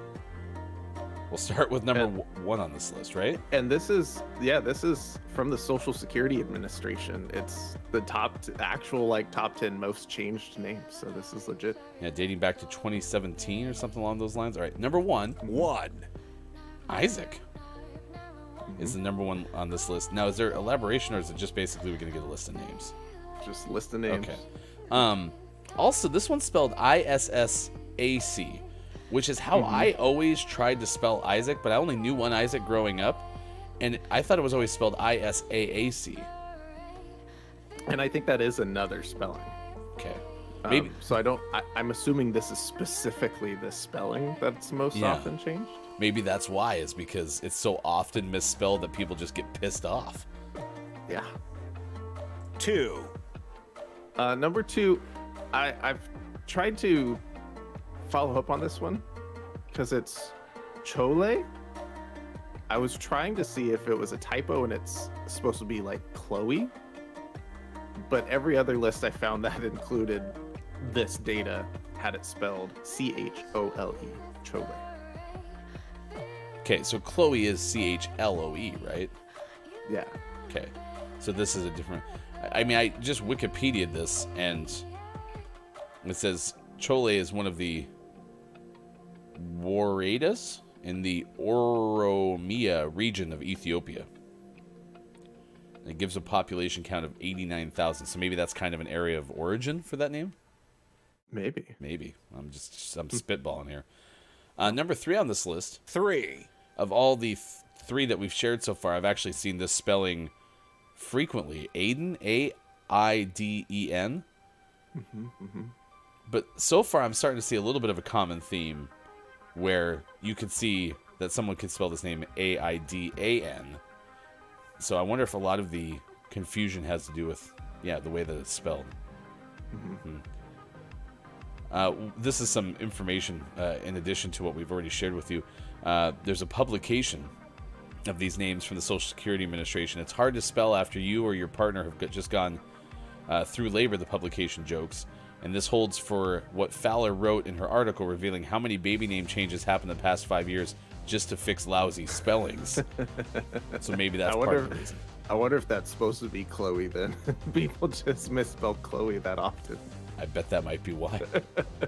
Or maybe people thought Isaac was spelled the way that I always thought it was spelled. 4, Number 4 is Connor. Conner. Connor. And this seems to be a common spelling, so Yeah. just don't like Connor, I guess. Because I've seen that, or I've seen N-O-R before. Connor. Connor. Connor. Number 5 on this list 5, is Elliot. E-L-L-I-O-T. Trying to think how that one could be spelled differently. Who are some famous Elliots?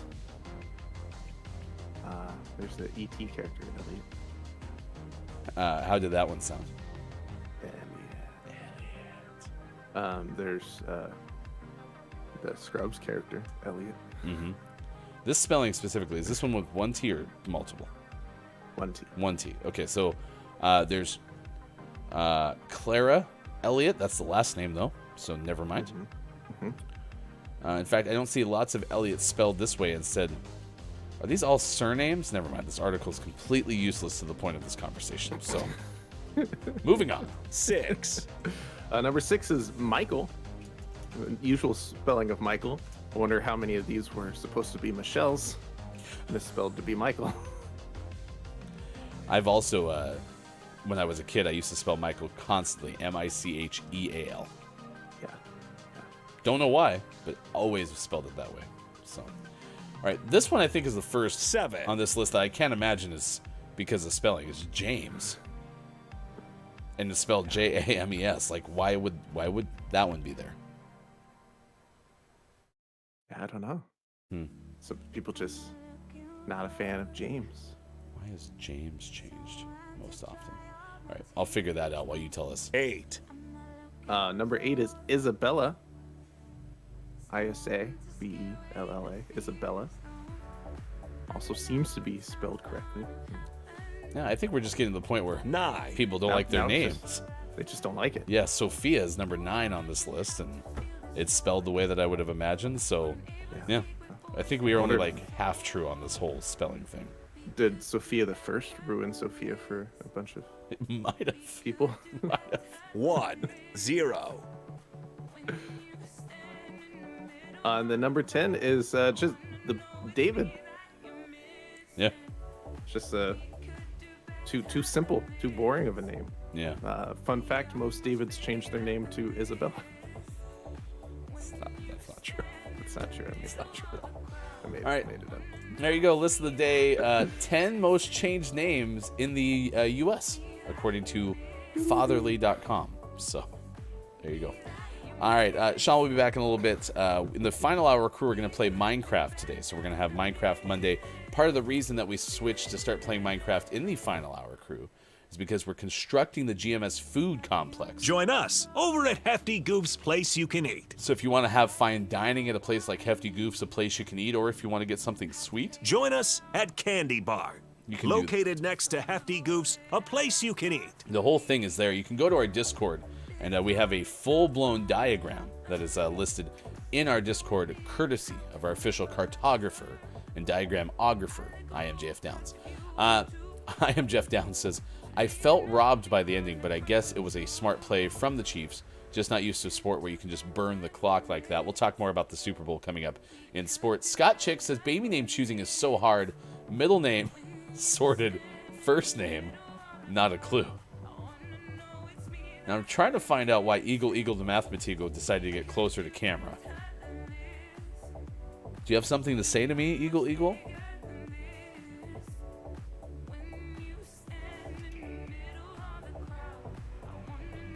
I heard a little bit there. Okay. I think Eagle's excited for sports. We'll get there, Eagle the Mathematico. Dungeon Master KJ says, if I could choose, it would be Lily Joe Schuyler as a name. That is our question of the day today, is get a different name day. So we're asking, what name would you pick if you decided to change? These are some facts from nationaltoday.com. Get a different name day is on February 13th, and this is a day when the famous adage, quote, what's in a name, matters. When we are born, our parents enthusiastically give us names that they most connect with. However, many times we get an urge to change our name. This day is the perfect opportunity to do just that. You can actually change your legal name if it's been on the cards, or if it's been on the cards. Or if you want to, you could just do it for fun on all your social media accounts for the day, or tell your friends and family that you won't respond to any other name than your new chosen one for the day. Getting a different name has its own history and culture throughout the years. It dates back thousands of years ago to when Abraham, a prominent figure in 3 different major world religions, changed his name from Abram, which means exalted father, to Abraham, which means multitude. His wife also followed suit by changing her name from Sarai, S-A-R-A-I, to Sarah. Many name changes are believed to have happened after a life-altering moment as well. So there's some options. Yeah, you can just change it for the day. I mean, if KJ, who says it's supposed to be Lily, Joe, or Skylar, you could just change your name to one of those for the day. So that's an option, I suppose.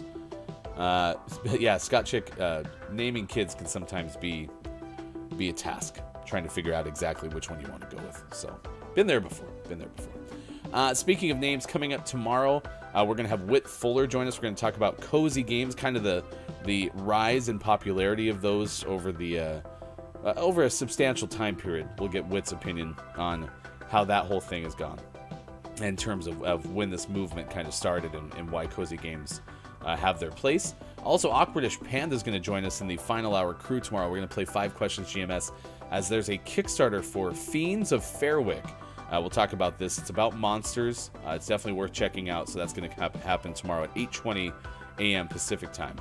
So certainly excited for that. Also tomorrow on GMS Tuesday nights, it's going to be a good episode. We're going to have Joseph, who's the community director for Latinos in Gaming, or Latinx in Gaming, which is at Latinos in Gaming on Twitter. This is a non-profit that we've had featured on the show before. Jet Set had joined us probably in the first year of the show, and the whole point of what Latinx in Gaming does is to work on increasing Latinx representation across gaming. So Joseph is the community manager for them, and so we'll talk to Joseph, who plays Apex Legends on his Twitch channel, which is JMags Plays, and that's going to be one of our guests for tomorrow during GMS Plus Guests coming up on this morning radio show that plays games in all of our GMS platforms. All right, it's 7:40. It's time to see what we're tracking at this hour on this morning radio show. You can news if you wanna. That plays games. We did talk about it earlier. There was an owl that had shut down a library after many days of hanging out in the top of the rafters. And as Mike O pointed out, probably one of those things where they wouldn't let the owl just kind of hang out in the building because of potential lawsuit issues, those kind of things. It turns out that they finally got it out after a week.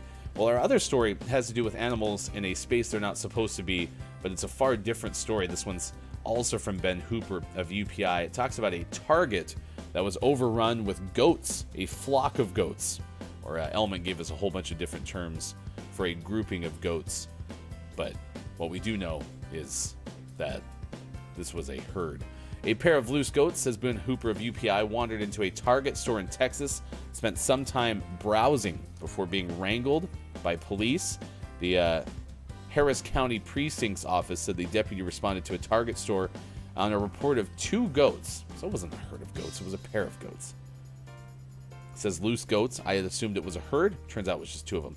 2 goats loose inside a store. Deputy was able to wrangle the goats and churn them over to the livestock department of Harris County. The origin of the goats were unclear. It's a very succinct story. There were goats in Target. They were able to get the goats out of Target. Target now is goat free. There you go. Ben Hooper, UPI, with that story. All right, it's 7:42. How's everyone doing today? Is everyone tired? I'm beginning to feel like I'm also tired.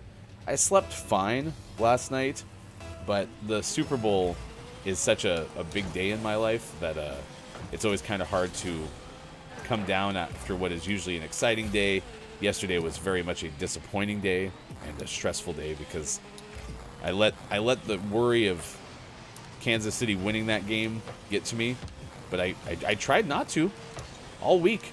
I tried that not to be the case, and I couldn't shake it all week. I desperately didn't want Kansas City to win that game, and clearly it was all for naught. All for naught. That said, it was a good day. Fun day. A lot of good food. I still can't get over how tasty those things that Sean's mom made. They were like cake pops, but in like ball form. Well, like football form. They looked like itty bitty little footballs. Mike says Jalen Hurts should have been the MVP of that game. Yeah, I saw somebody tweet this out, and we'll talk more about the actual stat lines. But so there's only been one time in Super Bowl history, and I know it's happened in other sports. Like Jerry West was once the MVP of the NBA Finals when the Lakers lost the finals.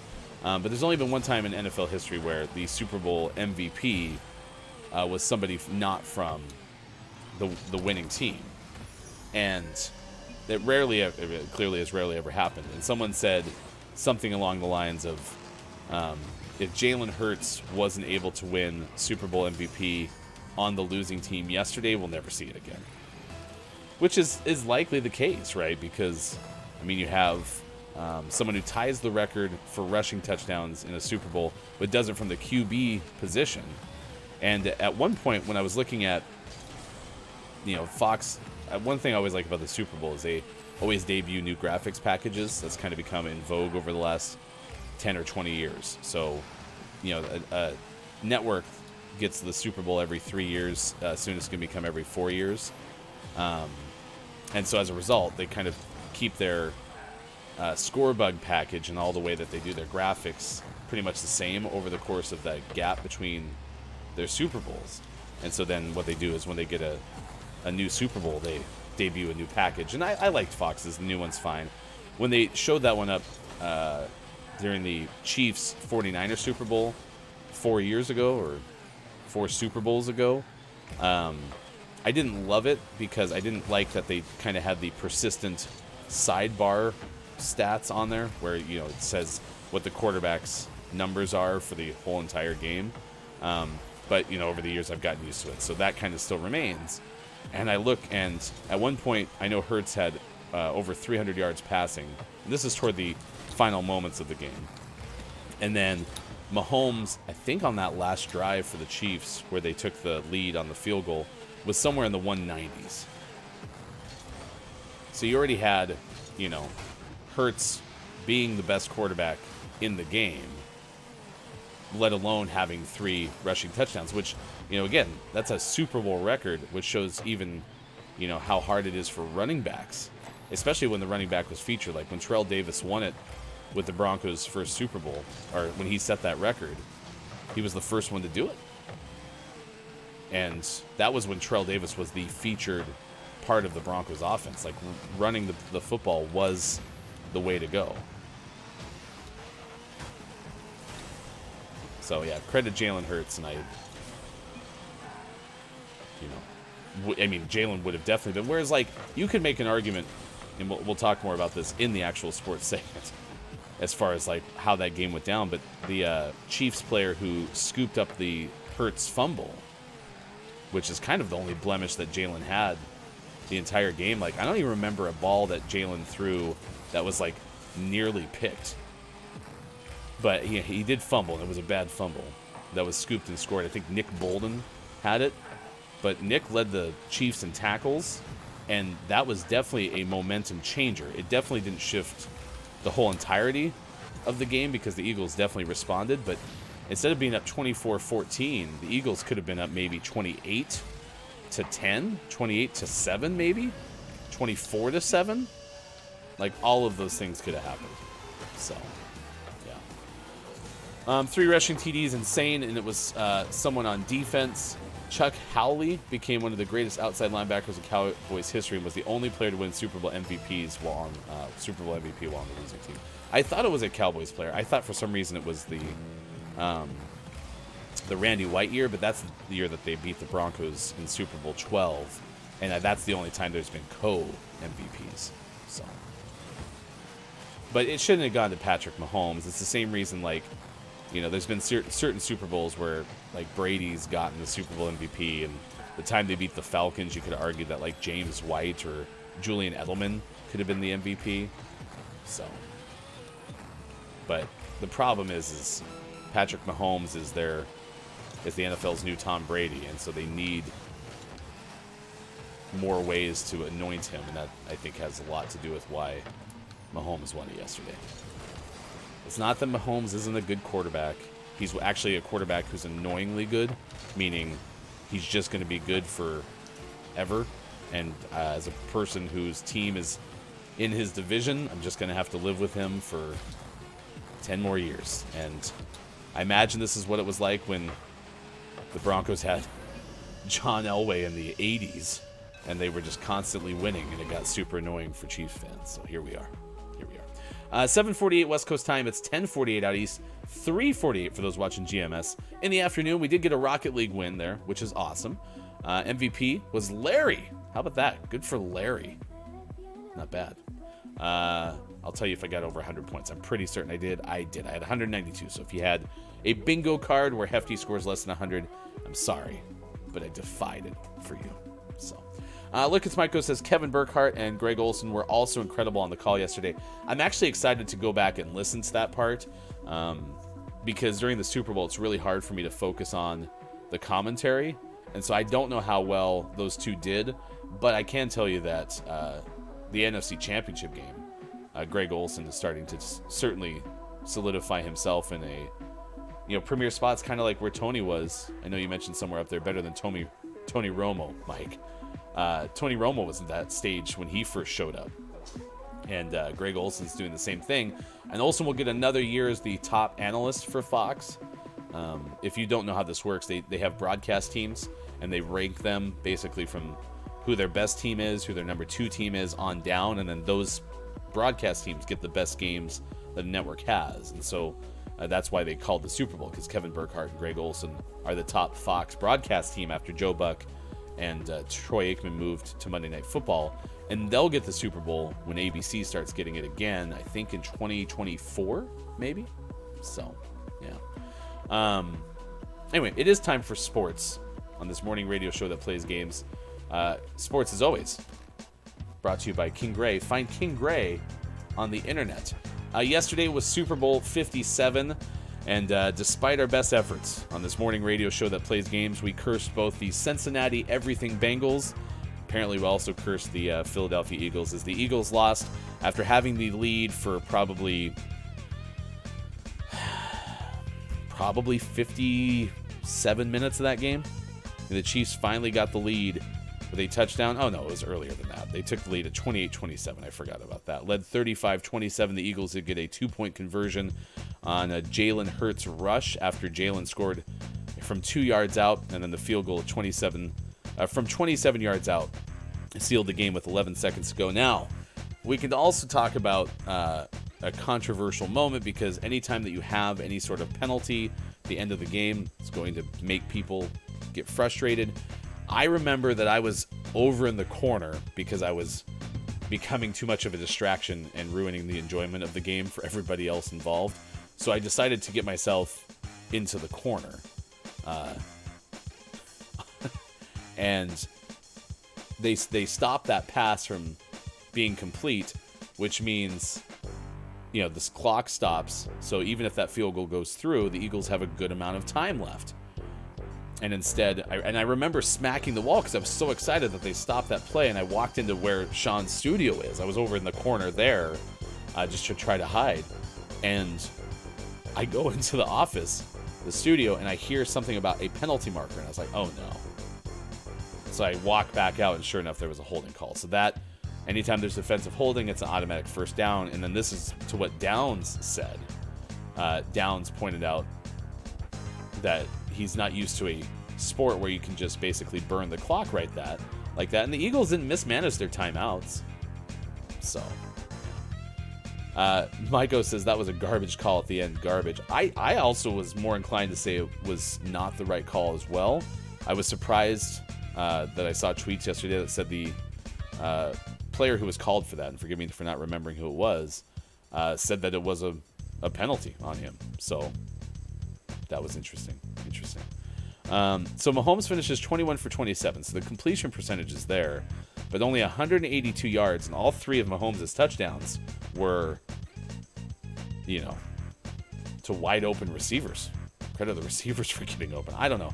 Whereas Jalen Hurts was 304 yards passing, 1 touchdown, had 11 incompletions, but rushed for an additional 70 yards and 3 touchdowns. So accounted for, 4 of the 5 touchdowns that the Eagles had. Where'd the other one come from then? Brown had a receiving touchdown. Why am I missing one? Anyway, so probably because there's some field goals. There's 2 Elliott field goals. That's why. Okay. So yeah, counted for all the touchdowns the Eagles had. Yeah. Anyway, Chiefs win their 3rd Super Bowl. Mahomes is the MVP, and this is the worst part. Downs, your first year football fan, it sounds like.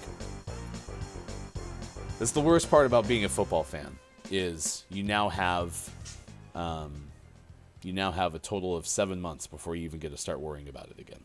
Whereas that's what I like about hockey, is you get done with hockey in June with the Stanley Cup final, and we're back playing by October again. And baseball is probably similar. I saw Mike say something about being excited about having pitchers and catchers report. You get done with baseball in November, and you're back at it sometime in March. It's the longest off season. It sucks. So, yay, sports. Down says, as someone who grew up with rugby, I was surprised by how odd and soft some of the rules are for big burly men and a ton of padding.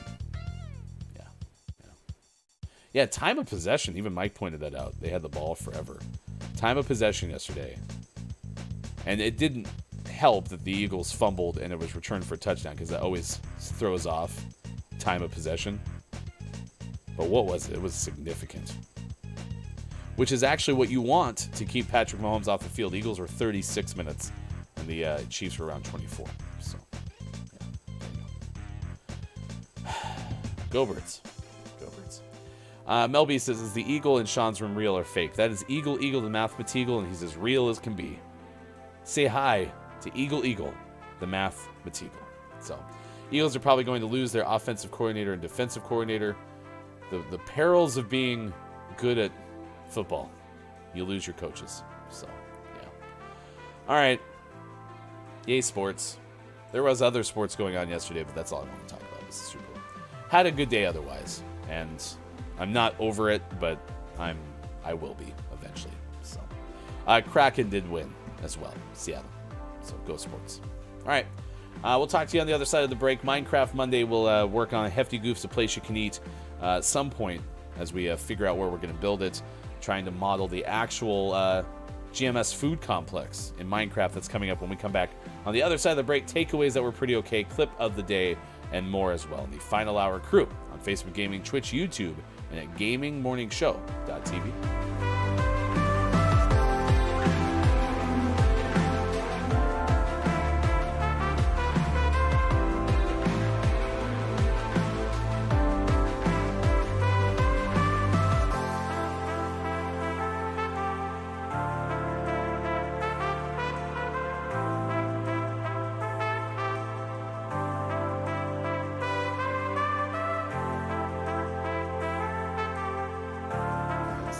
Segment today's name of the morning goes to Ghost Killers, the revenge of the sucker fun. Out on PC. Not of sucker fun, but the sucker fun. The sucker fun. Oh my gosh. I like how, you went from instructions to things that were in things. You had in the building, Cats 3, and ninjas in the dungeon. And then there's Rubtail. Woo. I don't know. I don't know about that one. I don't know how I feel about a Rubtail. It's about preparing barbecue. Oh, and I think it's a typo, which is better. Not a Rubtail, it's a Rumtail. Sometimes a Rumtail leads to a Rubtail. Okay, 6:37. That's the Gaming Morning Show, Morning Gaming News. Thank you, Sean. You bet. Line of the morning. Yikes. They really find 10 fun facts about dried fruit? Apparently. Like, maybe dried watermelon would be good? I feel like you'd have nothing left. Aren't watermelons like 98% water? Yeah, you would just have like powder. And some seeds. You don't like powdered watermelon? Interesting. Why not? Essence of watermelon.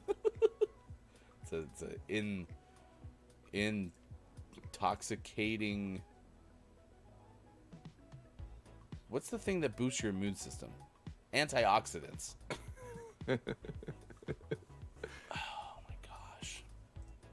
I don't think my brain's clicking today. It's a little bit slow today. You're toxic. This game is over. Your antioxidants. Different spirit. I have no idea. How is it that we are learning so much in real time? I just got to write these down now.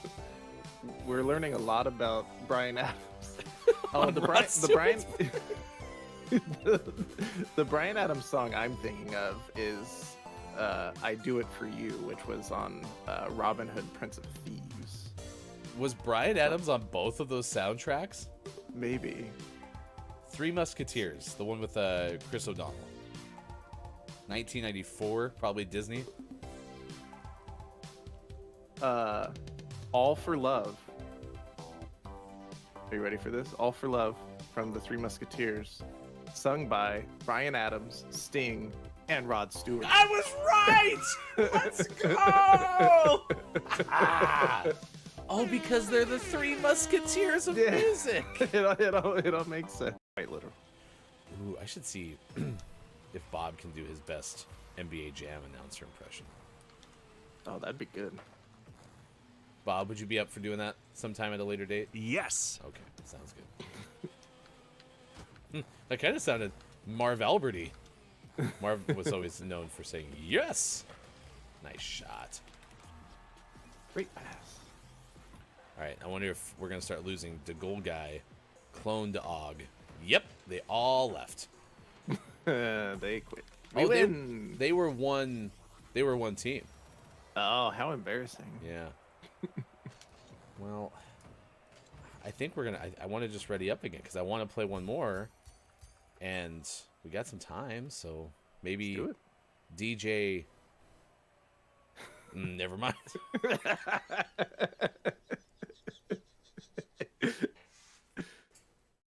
You know, the moment you send your license back, because you know, now that I think about it, that might be possible if they wanted to do it. Because back when I worked in like higher education, the library on campus could loan out licenses for learning software.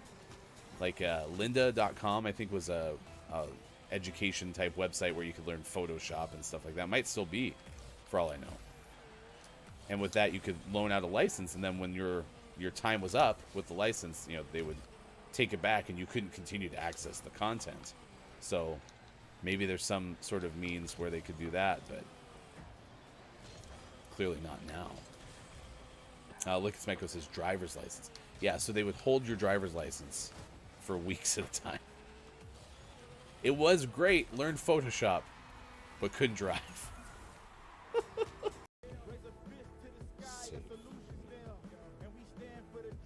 Yeah, it definitely is a material that reduces the discharge of static electricity. Because that's an acronym for electrostatic discharge. You know, the term that describes a swift flow of current between two electrically charged objects, which is often caused by a buildup of static electricity. Why do I need an ESD safe vacuum? Are you saying this is like an electromagnetic pulse where if I were to like brush with it or vacuum with it, it's gonna ruin the electronics? That's something I needed to worry about? I mean, that I definitely did worry about when I was shopping for my vacuum? Uh-oh. Maybe that's why my PlayStation doesn't work. And I know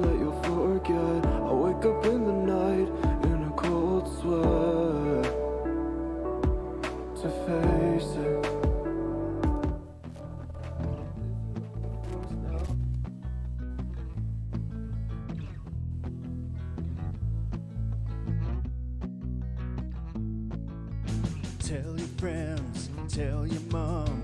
Gaming Morning Show is on 6 to 9 a.m. Pacific. If you wanna get specific, come Monday through Friday and sometimes after dark. The daily theme with a question mark. We got gaming news and sports and Bob.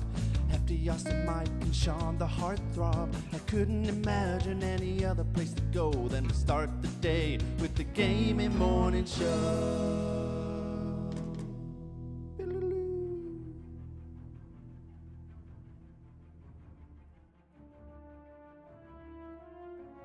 In a world where keyboards just won't work, one streamer is determined to make it right. I want a D that works. I need the D to work.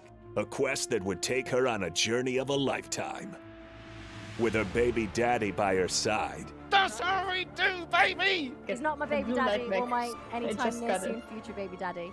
She overcame all odds and fixed the D. My D has been broken for so long, but I touched it. It was so good, and it feels so good to have a D that works.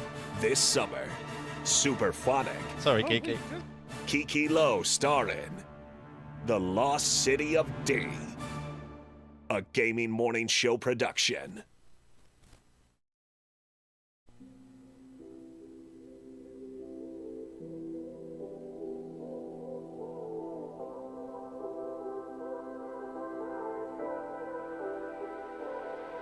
Tonight, I wish that I had known I'd be sleeping alone, that you can't decide, and it is plain to see that your priorities just do not fit right.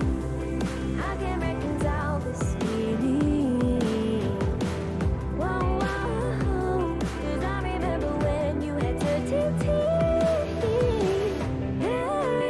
Coming up on Gaming Morning Show. Don't let the person floating from the balloons fall in the monster's mouth. And GMS, Morning Gaming Renews. Get ready for your takeaways that were pretty okay. And the clip of the day. Put it on a pancake. Time for hour number 3. Right now. Morning, gamer. Welcome back. Gaming Morning Show continues. Thank you so much for being with us wherever you may be. Facebook Gaming, Twitch, YouTube, and at GamingMorningShow.tv. That is our website. We appreciate being with us. I hope everybody had a great Sunday. Hopefully many of you were able to check out the Cute Avalanche Super Bowl. And if you weren't, you can at least learn more about Cute Avalanche in general by going to our YouTube page. We had our 5 questions GMS game with Sam Proof, who is the person behind the creation of the Cute Avalanche, like kitten foster shelter camera Twitch stream. So you can go say hi to Sam Proof, and if you would be so kind as to go to our YouTube page and like and comment on that 5 questions GMS, that would help us out tremendously, as it is algorithmic friendly and such. Eagle the Mathematical has stopped watching over Sean's studio, moved back over to the window. Bear's still there as well, and that's Sports.Gaming on the left side of your screen. It's good to see you again. Hello. There's feathers all over my desk. Always happens every time you leave and Mathematical gets in your chair. Always happens. Every time. Every time. 1000%. That is our handles for uh-oh. Easy, computer.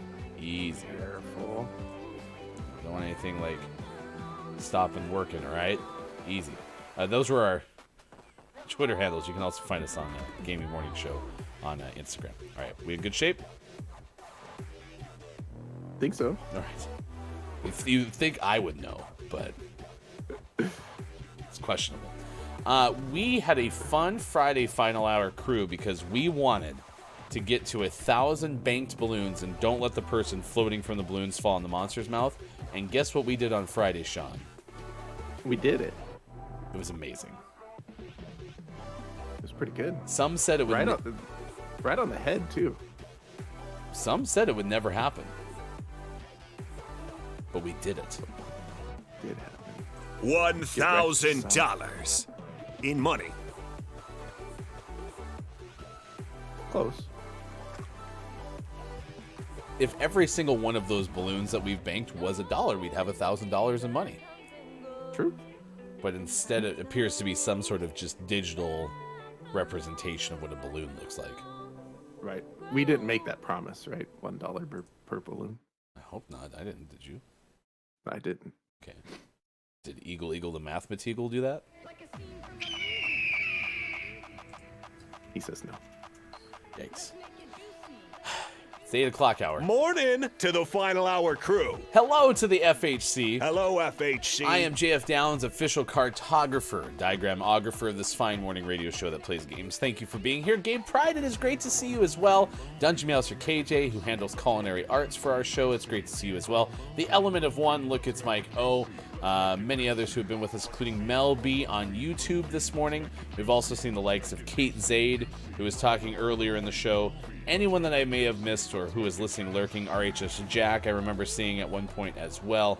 Thank you for being part of this show, as it's time to play Don't Let the Person Floating from the Balloons Fall into the Monster's Mouth. To see the record for the most balloons banked in Don't Let the Person Floating from the Balloons Fall in the Monster's Mouth, remember to type the easy-to-remember acronym, exclamation point, DLTPFFTBFITMMREC.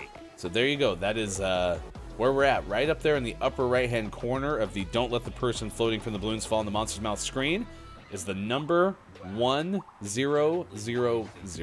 Looks sweet. And it shows up pretty nicely. I was worried about it being jumbled or not working or resetting back to 0 or looking like something. three No. zeros, because a lot of times the ones just blend into the number next to it. But no, it looks fine. I'm just happy it wasn't like Pac-Man. That was my concern, is it was going to just break the game. Right. Yeah, it could have been worse. Hopefully someone can remind me, since K-Laugh is out, to contact the Don't Let the Person Floating from the Balloons Fall in the Monster's Mouth people and see if anyone's ever gotten to 1,000. I mean, surely someone has, but it would be fun if That's we were a the first. big swing. Sorry, it'd be fun what? It would be fun if we were the first. I think it might be the chance, just like Sophia. The first. Change my name. That was the big swing Bob was alluding to, is Dark Unicorn, a guest from Downs of You Anyway. So we'll put that in there. You know. Apparently he Oh, you didn't. know. How about an S from Gabe Pride? Ass. That didn't work out either. Not a great start. Not a great start. This is Myths and Legends. Myths and Legends is the category we're in. Loch Ness. Loch Ness Legends. E-D.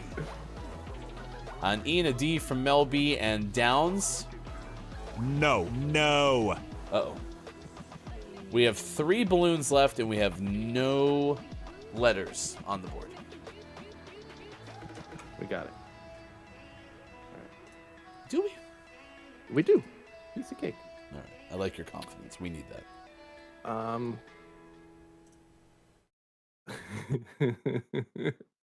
I liked Downs iced coffee. Now that's a big swing. I think we got to get a vowel in there. So we have an A from Mel or an I from L. A. Correct. So the A is correct. I'll let you all look at it and see if we want to proceed with the I from L. Oh, no, an L from L. Gotcha. An L from I. No. Now I'm confused.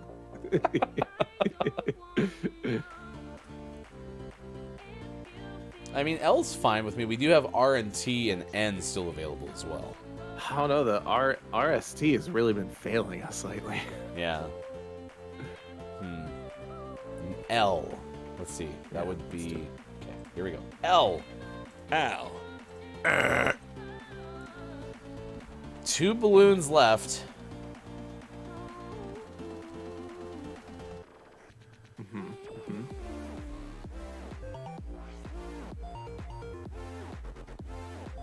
Scott Chick says it was not the Loch Ness Monster.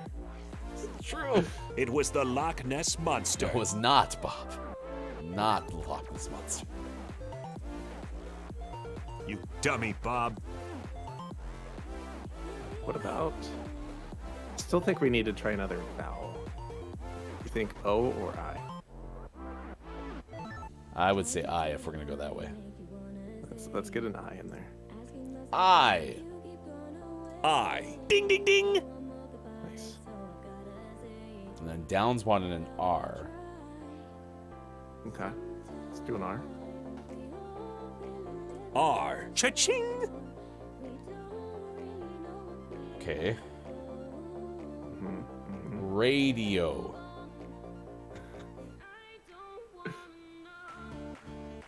Raptor.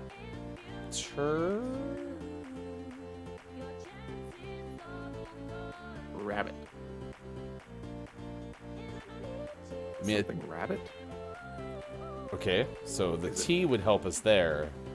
And I could also see it being like RAT as well, but I think you're right. Yeah, let's do a T. T. T. Ding, ding, ding. Yeah, it's definitely rabbit. So I guess the B's. B. Cha-ching. Mel B wanted a B, which we just did for the rabbit. What's mythical rabbits are there? Yeah, it's not were rabbit. Well, and I thought maybe it was like from that Disney movie, Bear Rabbit or whatever was in there, but that's not it. Moon rabbit? What's a moon rabbit? We have 2 balloons left. We could try to do O's. I mean, we do need we need a vowel, so let's do the O. All right. If it's moon rabbit, Downs has some explaining. O. Yes, yes.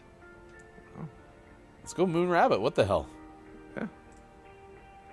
It's moon rabbit. Correct. What is a moon rabbit? All right, Downs, we're waiting for it. We have no clue what moon rabbit is.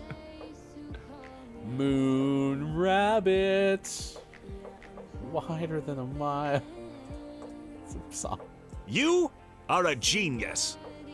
Downs, what is a moon rabbit? Let's start the next puzzle. I kind of don't want to because that was really tough, but this one's all about sports. Shaq. 1,002 balloons. You literally guessed that because there was M, O, and N available. Downs, you're something else.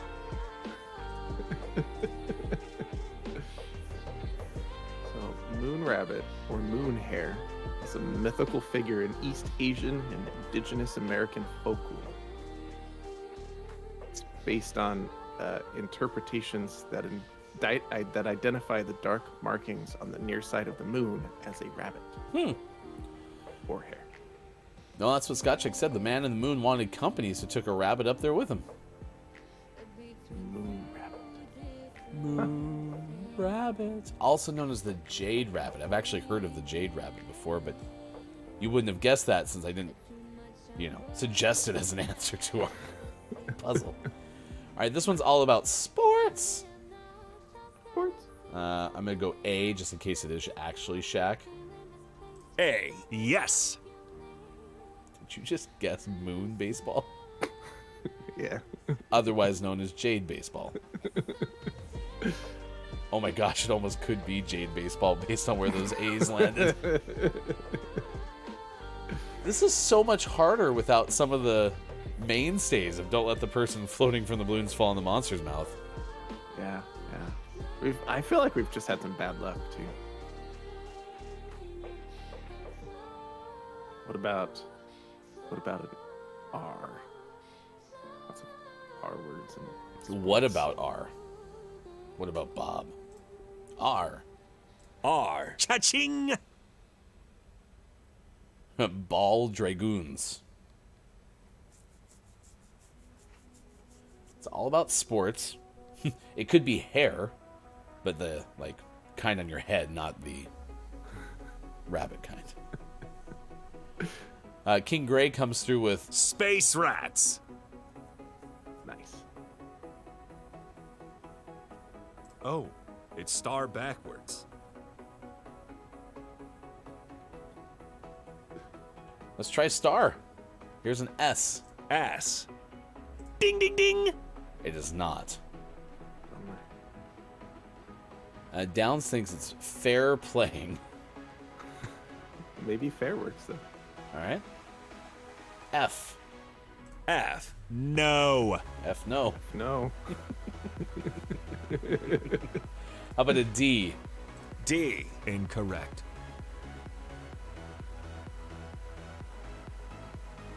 Bear could be in here.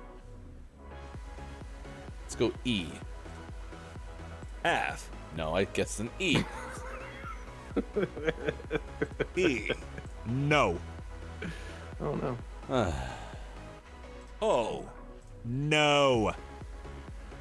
I didn't guess O. That was Bob agreeing with you. Oh no. Let's do.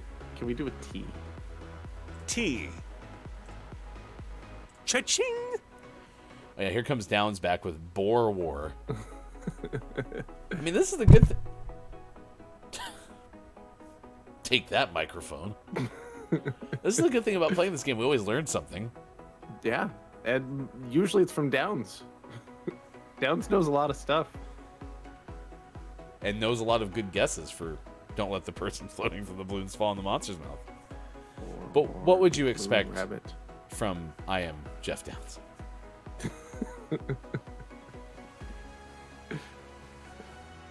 It's definitely Shaq. I don't think it is. All right, I'm going to go N. N. N. Yes. I'm guessing the end is ing, so let's assume that it ends in ing. Okay. So is it something skating? Yes. Rather K. than an H K. Yes. A. I. Cha-ching. Cha-ching. Oh. Pair skating. Oh, as in like two skaters. Yeah. That makes sense. I don't know. Is it called pair skating? Yeah. Huh. Someone's called it that, I'm sure. Downs guessed iced skating. Like iced coffee. All right, 1,006 banked balloons. Another successful, but a little bit nerve-wracking trip through Don't Let the Person Floating from the Balloons Fall in the Monster's Mouth. Pretty good. Yeah, I'll accept it. I'll allow it. All right, we're going to play some Minecraft on this Minecraft Monday. We're going to work on trying to get our Hefty Goofs, a place you can eat, and Candy Bar, the GMS food complex, built, which is never an easy thing to do, but we're going to try to do it today. So we'll see how it goes. We'll see indeed. All right, I'm going to do this. I turned it on when we were starting the game, assuming that I was in some place of safety, and I was not. Oh no! So I had to go hide myself in a hole for protection while we finished our game. Yeah, I was gonna say last time we played, I thought we ended up in the igloo. You ended up in the igloo. Oh, okay. I did not, apparently. All right, yeah, I'll wait for your screen. I'll get this up on the screen. Minecraft Monday, again, building the Hefty Goof place you can eat, and Candy Bar, and build an ice cream, and all the other ones. Go to our Discord. That's where you can find exactly how this is supposed to look. So.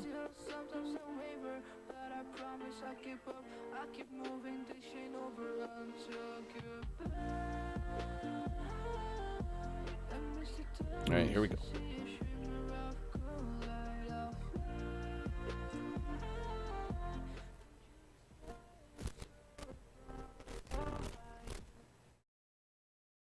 Sooner or later, I'm gonna find daylight. You're very pitch black right now. Ah, there's the sound of dirt. That's a good sign.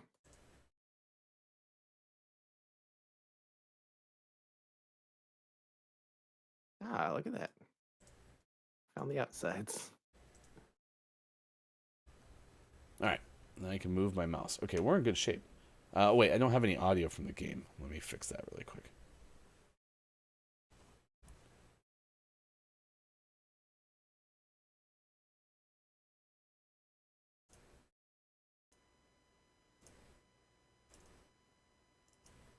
still very dark outside. That's dangerous.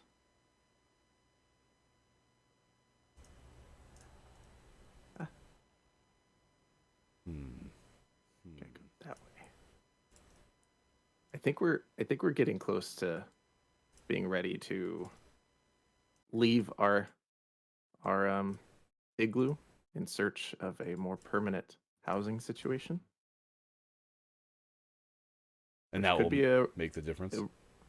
That'll help a lot because we need a place out where we can build a better farm and oh jeez, I'm getting shot. Yeah, we need a better farm. We need less snowy area. If you were an igloo, maybe I should go up on this mountain. It's delayed.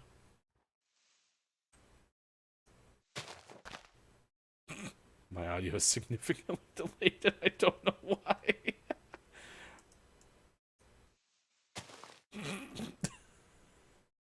I see light. I see your igloo. Safety. Well, I should probably just be all nonchalant standing outside, should I? Yeah, there's lots of monsters around.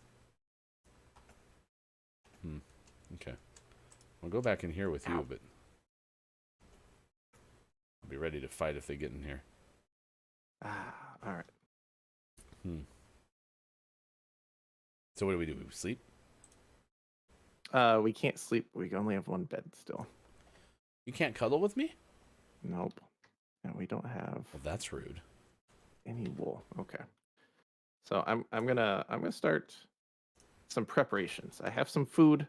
We're gonna make some food. I'm gonna make some slightly better tools and weapons for us, and we're gonna go out on an adventure. Okay. I have lots of torches. Is that helpful? Torches are good. Do I have anything else prepared? Like, do I need to cook some meat or something? If you have any meat, you can cook it. That'd be helpful. Okay. Okay, that's how chests work now, I guess. I have some wheat seeds and I have some raw copper. Perfect. We can cook up. No, not the wool. Granite. We'll want to cook up that copper. So, do you have any cobblestone? Do I have any cobblestone? Yeah, I got 25 cobblestone. Nice. I'm gonna make us another furnace. Okay. And if I put oak, do I? Oh. Do I need oak planks? Oak planks are handy. Okay. So here's another furnace over here. You can throw your coal in here on the bottom, and then we'll throw our iron on the top and cook up our iron because we'll need that. All right. So let me put my coal in the top, and the bottom. Mm-hmm. And now it's cooking iron. Does coal just continue to burn? Oh, no, you have to eventually replace it. Yeah. Okay. And then what do you want me to do with this iron ingot? The iron can go in the top. Oh, you want me to move the iron into... But that's where the raw iron is. So I have iron ingots now. Oh, those just hold into your inventory. Okay. They can go... This chest right here, I'm organizing some stuff. This chest right here is stuff we're going to take. And then I'm going to put garbage stuff we don't want over here. Because we can only carry what we can fit in our pockets. Okay. So we're not going to be able to take everything.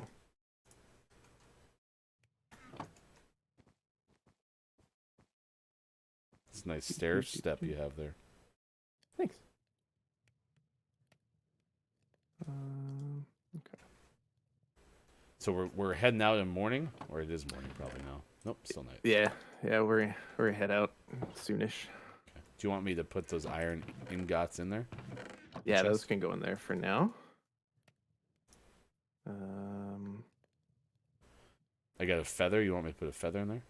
No, that can go in the garbage one. We don't need that. Which one's the garbage one? Oh, The floating one over here. So feather in the garbage. I got oak planks. We can take those. Rotten flesh. That's garbage. Wheat seeds. Wheat seeds can go in the garbage. Raw copper. That Well, let's keep that in the garbage. We don't need copper for quite a while. 74 or 64 is apparently the max. Spruce sapling. That can go in garbage. Snowballs. Snowballs, garbage.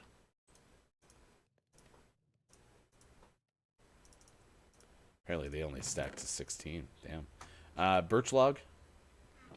Wood will take. Okay. Dirt. Dirt we can leave. Sugar cane. Sugar cane. We can take sugar cane. Okay. Gravel. Gravel can stay. And oak sapling. That can stay. I have a oak spruce button as well, by the way. Nice. All right. And then so the stuff we're taking goes into the good chest. Yeah. I'm gonna put the spruce button in there as well. Gotta keep that button. Isn't it iron? Oh, I thought I read, isn't it iron prick? And I was like, what'd you say to me? What'd you call me? Okay. 3 more raw iron to turn into ingots. Nice. I like the button. Never know when it could come in handy, you know what I We mean? might need it. Might need it for button things. It's good to see you. Thank you for being here, Chrissy Icky. Hello, FHC. If you haven't already, exclamation point bingo. That's how you get to your bingo card for the final hour crew. Also, today is Get a Different Name Day. So we're asking you what you pick as a different name if you had to choose. So, ingots going here. Yeah. All right. And then I have presents for you. Okay. Here is your first, I'm assuming, iron pickaxe. And your first iron sword. Yay! I have an iron prick and a... I don't know what you call the other one, but I'm just going to chill out. And then, okay, that iron's done. So we'll take this furnace. And this iron is done. We'll take this furnace. Oh, there it is right there. We'll take this crafting table. Okay. So, in your inventory, you ideally want to take a crafting table and a furnace, and then other than that, we just need to take a bunch of this stuff. So, I put some coal in there. I split the coal in half so that you can have some of that coal. Okay. Other than that, we just need to take stuff. So. All right, well, you take everything that you want to carry, and I'll just click on the rest. There you go. You can take the rest of that. How do I just make it immediately go down to the bottom? If you hold on my controls, if you hold shift and click on it, it should just go into your Yeah, that's what it is. Okay. That's way faster. Yeah, that's a lot easier. Don't worry, I got the spruce button. Perfect. I left that for you. I knew you'd want it. I'm going to have some light gray wool. Okay, I'm ready to go. All right. We're off on an adventure, just Sean and Ryan. We're going to go find some stuff. Are you burning the whole thing down? Yeah. Where'd you go? Hi. Oh, hi. I propose we go this way. Okay. And basically, if we find an area that isn't snowy, is relatively flat, and has cows and or sheep, that's home. Okay. Well, I found a pig right there in front of us. Yeah, let's go jump it. That sounds so awful. Get it. Take this, pig. Got him. Ow! I helped, probably. Did I just hit you? A little bit. Good thing that doesn't take your life away, right? It came back. I'm fully fed. But it did take a heart. It did. It came back, though. I'm okay. Man, you shifty. Oof. Yeah, you gotta shoot those trees. You really are going every which way and back. Oh gosh. Oh gosh. No. Okay. Don't get lost. I need to slow down my cursor, man. It's making me nauseous. We could go on a boat adventure. Ooh. Do you want to go on a boat adventure? Do we have a boat? we're gonna. In Minecraft, you always have a boat. Okay, I need this back. That's this mine. Perfect. Hey, look, a Alright. boat. Hop in the boat with me. Okay, no problem. I'll definitely be able to do that. Just use the use button. Oh, There you go. okay. Look at that. All right. Now we it's- can explore, and it's safe. It's a There's nothing boat to get us in a boat. made for two. We're floating around, me and you. Iron Man and Steve. We're gonna there's some find a new home, I Cows up believe. there. Looking around on the river, so wide and flowing. I'm so excited to see where we're going.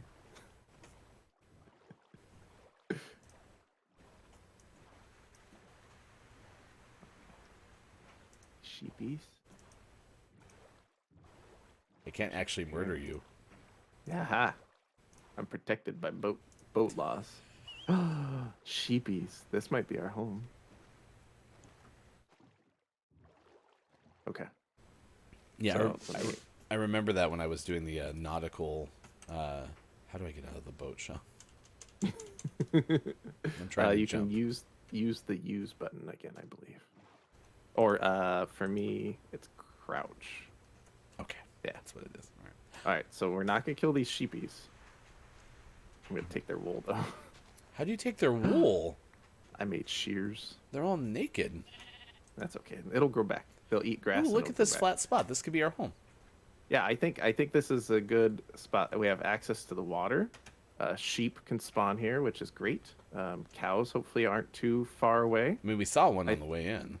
Yeah. Yeah. So I think this is, and there's no snow. So I think here's our goal for the rest of today. Is this flat spot up here? I think we build a little house, and I have enough resources to build a second bed, and we'll have 2 beds, and that'll be a good place to be. Yay! So you're looking at the future place of Hefty Goofs, a place you can eat and candy bar and build an ice cream, and It's gonna be great. so excited. So let's collect a bunch of wood, and we'll make a rudimentary house. Would it be helpful if I had an axe? Yes. Okay. And that's crafting table, right? Yes. So I put my crafting table down. Okay. And then I do what? Do you have any sticks? 1 stick. So you need 2 sticks. I have 2 sticks. Okay. So put the sticks in in the middle and the bottom middle. Okay. And do you have? Hold on. You don't have iron, but you're gonna have iron. Man. There you go. Okay. So I'm gonna demonstrate on my screen with logs because I don't have sticks. But those are your sticks, and then your iron goes boop, boop, boop, and then you got an axe. Nice. Oh gosh, dang it. It's tricky. You have to click the buttons and make them do things. Oh, look, the sheep already grew back. Give me your wool. Give it to me. This is so hard, chat. Got it. No, I just want these down here and then put 1 in there. Okay, I did it. And then I destroy my crafting table to put it back in my inventory. Yep. It'll break the fastest with an axe because it's wood. Why do you break it to keep it? You gotta do the things. If it comes back, it's yours, and that's how you know. It's for keeps. It's for sure. And I'm just doing all these trees, right? Yeah. We just need a bunch of wood. Oh, it's amazing how high I can reach. Yeah, you got a long axe. What did they say about a long axe? Never mind. High quantities of wood is what I was going to say, which is what I just did say, so...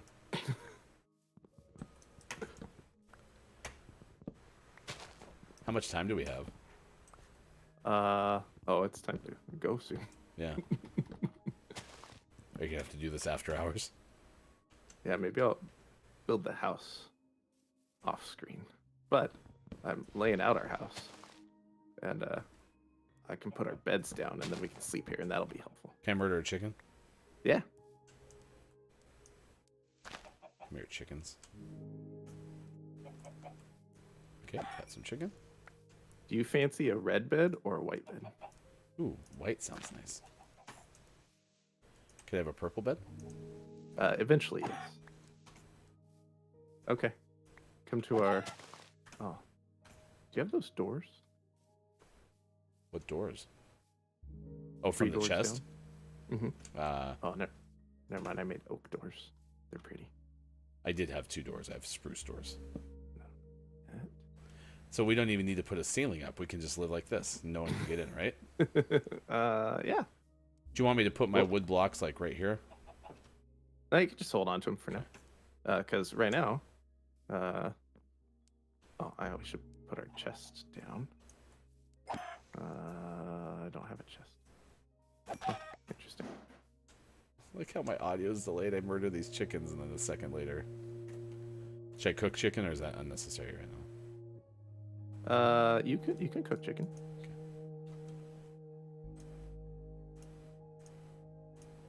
There we go. All right, here's a chest we can put resources in. Oh crap! KJ said don't kill all the chickens. They'll be back. Okay. Phew. Yeah, there's lots over there. I still find it horses, interesting being such a noob with Minecraft that that the music just randomly starts playing in certain situations. Yeah.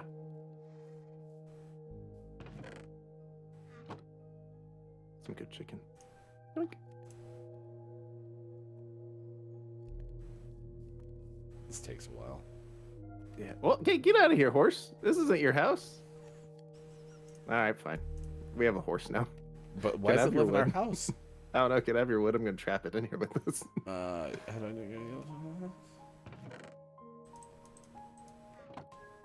know how to do this, Sean. You can put it in the chest if you. This is gonna take forever. Don't do this. Oh, I put it in the chest, and you said that was shift, right? Yep. Okay, there it's in the chest. Perfect. Ah, our horse got away. Dang it. My speed with this type of speed that I demonstrated, it got away. No way. Come here, horse. Come back to our. Come here. Come This is here. hard. Come here. All right, Back in our house. I'm going to bed. Oh, can't. All right. But if you sleep there, it will make your spawn here. Yeah, it did say respawn point set, so. That's Hefty's bed, and that's Sean's bed. We're roommates. Get it. Get it. This is where you live now. Ow! Don't hit the horse or me. Okay. Don't go that way. Don't go. I'm blocking. I'm in the horse. What if the horse like poops in our house? No, this is our permanent house guest. Well, at least the grass will be eaten pretty quickly. Yeah, we should really consider a regular floor. Yeah, we'll have to. We'll upgrade that at some point. Look at that, chat. You're seeing that if you were here, you see the origin story of the GMS food complex. This is where it is. Sunset's happening soon. Right over there is going to be our ocean vista. I don't get to stay in the house. I'm your supervisor. I'm supposed to be watching out for stuff. Okay, I'm safe in the house. All right. Whew. Okay. Oof. We have relative safety. We still need a roof, but we have relative safety, and more importantly, the horse is stuck in here. So... Most importantly. Oh, we can sleep. Oh, Let's, shoot. let's sleep for the first time. I already took us off screen, but we are sleeping, I promise. So. Okay. Isn't it iron, prick? All right, there you go. It's Minecraft Monday. That's how we do. What a fun day. What a fun day. Good morning. Hello, FHC. Nice chat to you, Keith Anthony. It's good to see you. I am Hefty Goof. That is Sports.Gaming on the left side of the screen. What is your takeaway? That was pretty okay. What is something you learned from this edition of Gaming Morning Show? Please let us know. We'll share those with you momentarily. We'll also name our Billy Thundergun Teammate of the Match Award winner as well.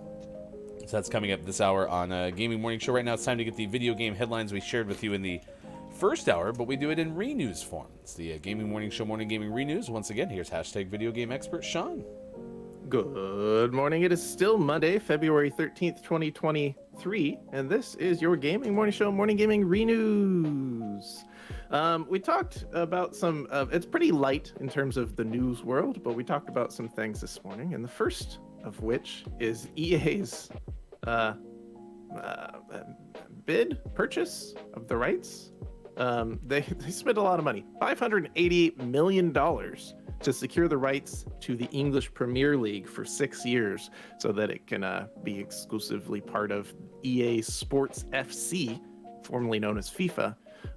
Paying a lot of money to have the rights to all those teams, which is probably a good move because those 20 Premier League clubs is probably quite important to a soccer game being successful. So worth almost $600 million. That's $100 million per year. Ish. We also talked this morning about Nintendo. We've talked before about Nintendo's Switch sales being pretty fantastic, and they're a little hesitant to say that the growth they've seen is going to be sustainable and that the sales they've seen over the last couple of years is going to continue, because they've never been in this situation before. They're coming up on the 7th year of sales in March, and it's continuing to sell quite well. So Nintendo, in response, has decided they're just going to focus on continuing to launch quality titles and games that people are excited about, like the upcoming Legend of Zelda Tears of the Kingdom. We also have Pikmin 4 coming in the near future, and a theoretic Metroid Prime 4 at some point, maybe. Speaking of Nintendo, we also talked this morning about WarioWare, which has been reissued, and according to Ollie Welsh, is one of the most important games of all time. It is a humorous, funny at times, mini-game compilation. WarioWare Inc. Came out on the Game Boy Advance and is now playable on the Switch. This is a 2003 title, re-released as part of the Game Boy games that you can play on your Switch. This game, as you could read in Ollie's story, was not only important for Nintendo, but also important for mini-game compilation games. It was kind of a proof of concept for those games in a new era, and worth checking out. Out today, we had some highlights such as Base Jump out on PC and Nothing to Lose out on PC, but today's award-winning name of the morning is School Flight Simulator out on PC. Not Flight School Simulator. And not School Fight Simulator. What a weird Flight Simulator. Very weird name. Congratulations, though. It somehow became our name of the morning, thus eligible for name of the month, so we have that option available. By the way, I had my Minecraft still open, and that horse was doing all sorts of weird stuff.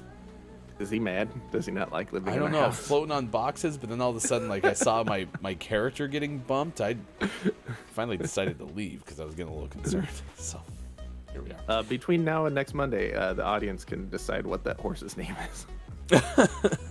We'll put it into our Discord and have you vote. We have takeaways that are pretty okay coming up in just a moment. Billy Thundergun, Teammate of the Match Award winner today.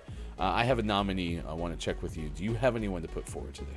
No, I'll take your nominee. I'm going to go with Jack. Jack was here for a short time, but an impactful time. Gave us some sort of name that Jack wanted to change his name to, which was something that was really hard for Hefty to pronounce. And that name, Sean, was as follows. You ready? Yep. It was, in fact, from RHS Jack. The name that Jack would change his name to is Lurkpunctilius. Lurkpunctilius. The third.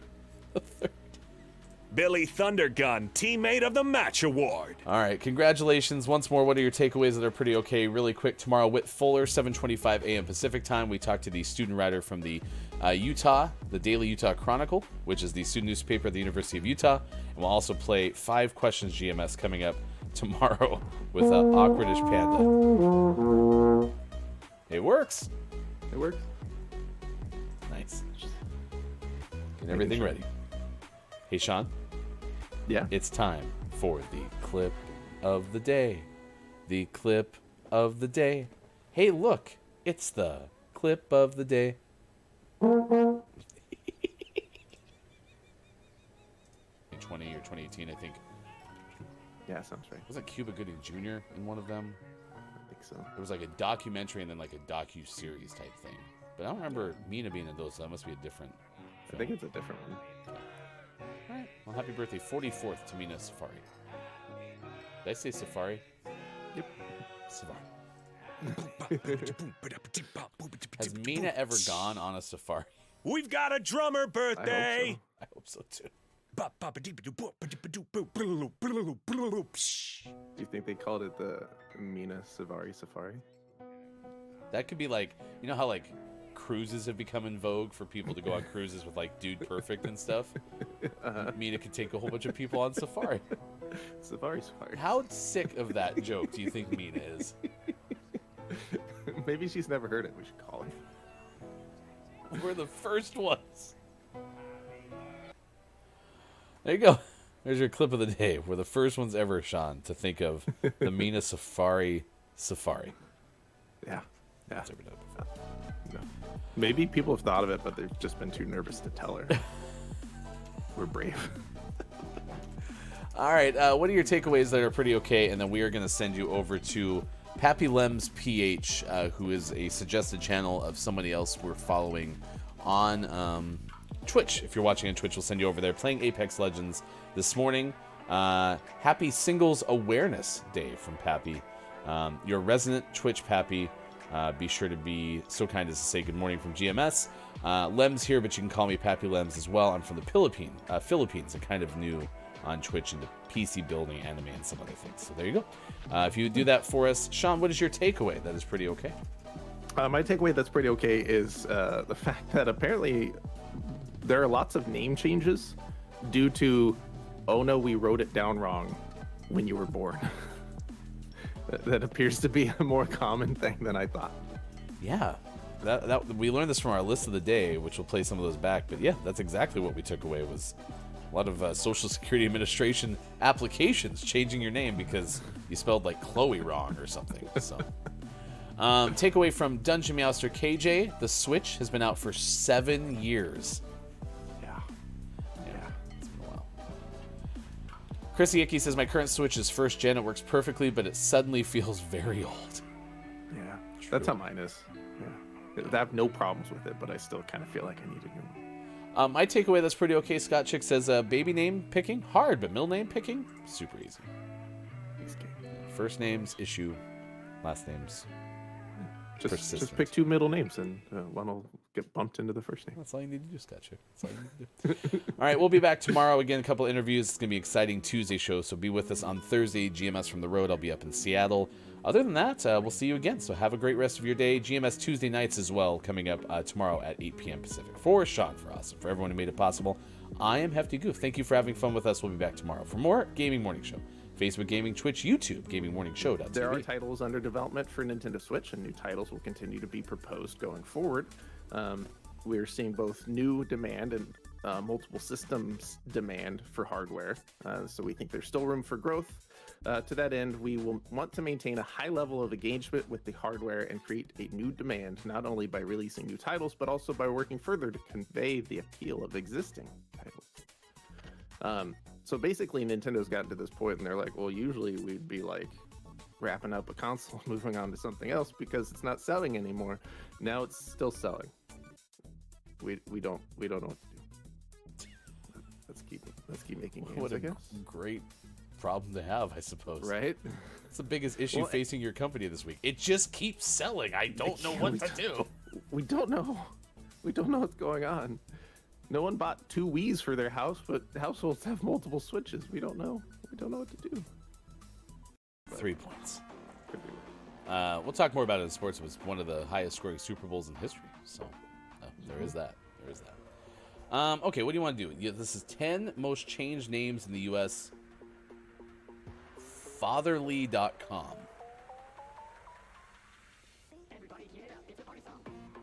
As in, like a father. Fatherly.com. These are lists that shows the 10 names, 10 baby names parents wish they hadn't chosen. I'm going to be interested in the science behind this. Devin McGinnis wrote this list in August of 2022. Yeah. Started at a combination beer, brewery, and fast food place, McGinnis. Ba ba ba ba ba. I'm drinking it. Ah. I'm drinking it. For some parents, choosing a name for their baby is easy, but others worry about the decision. As the due date nears, questions about the baby's name will increase. Did you know both of your baby names like instantly, or did you have to go through some masterful debate? We did not find out the gender of our first child, so we had a girl's name and a boy's name picked out at that time. And so when our second child was incubating, we found out what it was, and we were hoping for a boy because then we'd have one of each, but also because we had a boy's name still. and the second one meant another girl, we would have been back to square one, and that would have been difficult. Incubate. Able to do that. Just use the use button. Oh, There you go. okay. Look at that. All right, now we can explore, and it's safe. It's a There's nothing boat to get us in a made boat. for two. We're floating around, me and you. Iron Man and Steve. We're gonna find a new home, I believe. Looking around on the river, so wide and flowing. I'm so excited to see where we're going.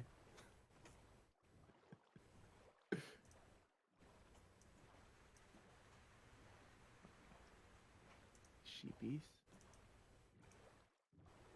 I can't actually murder you.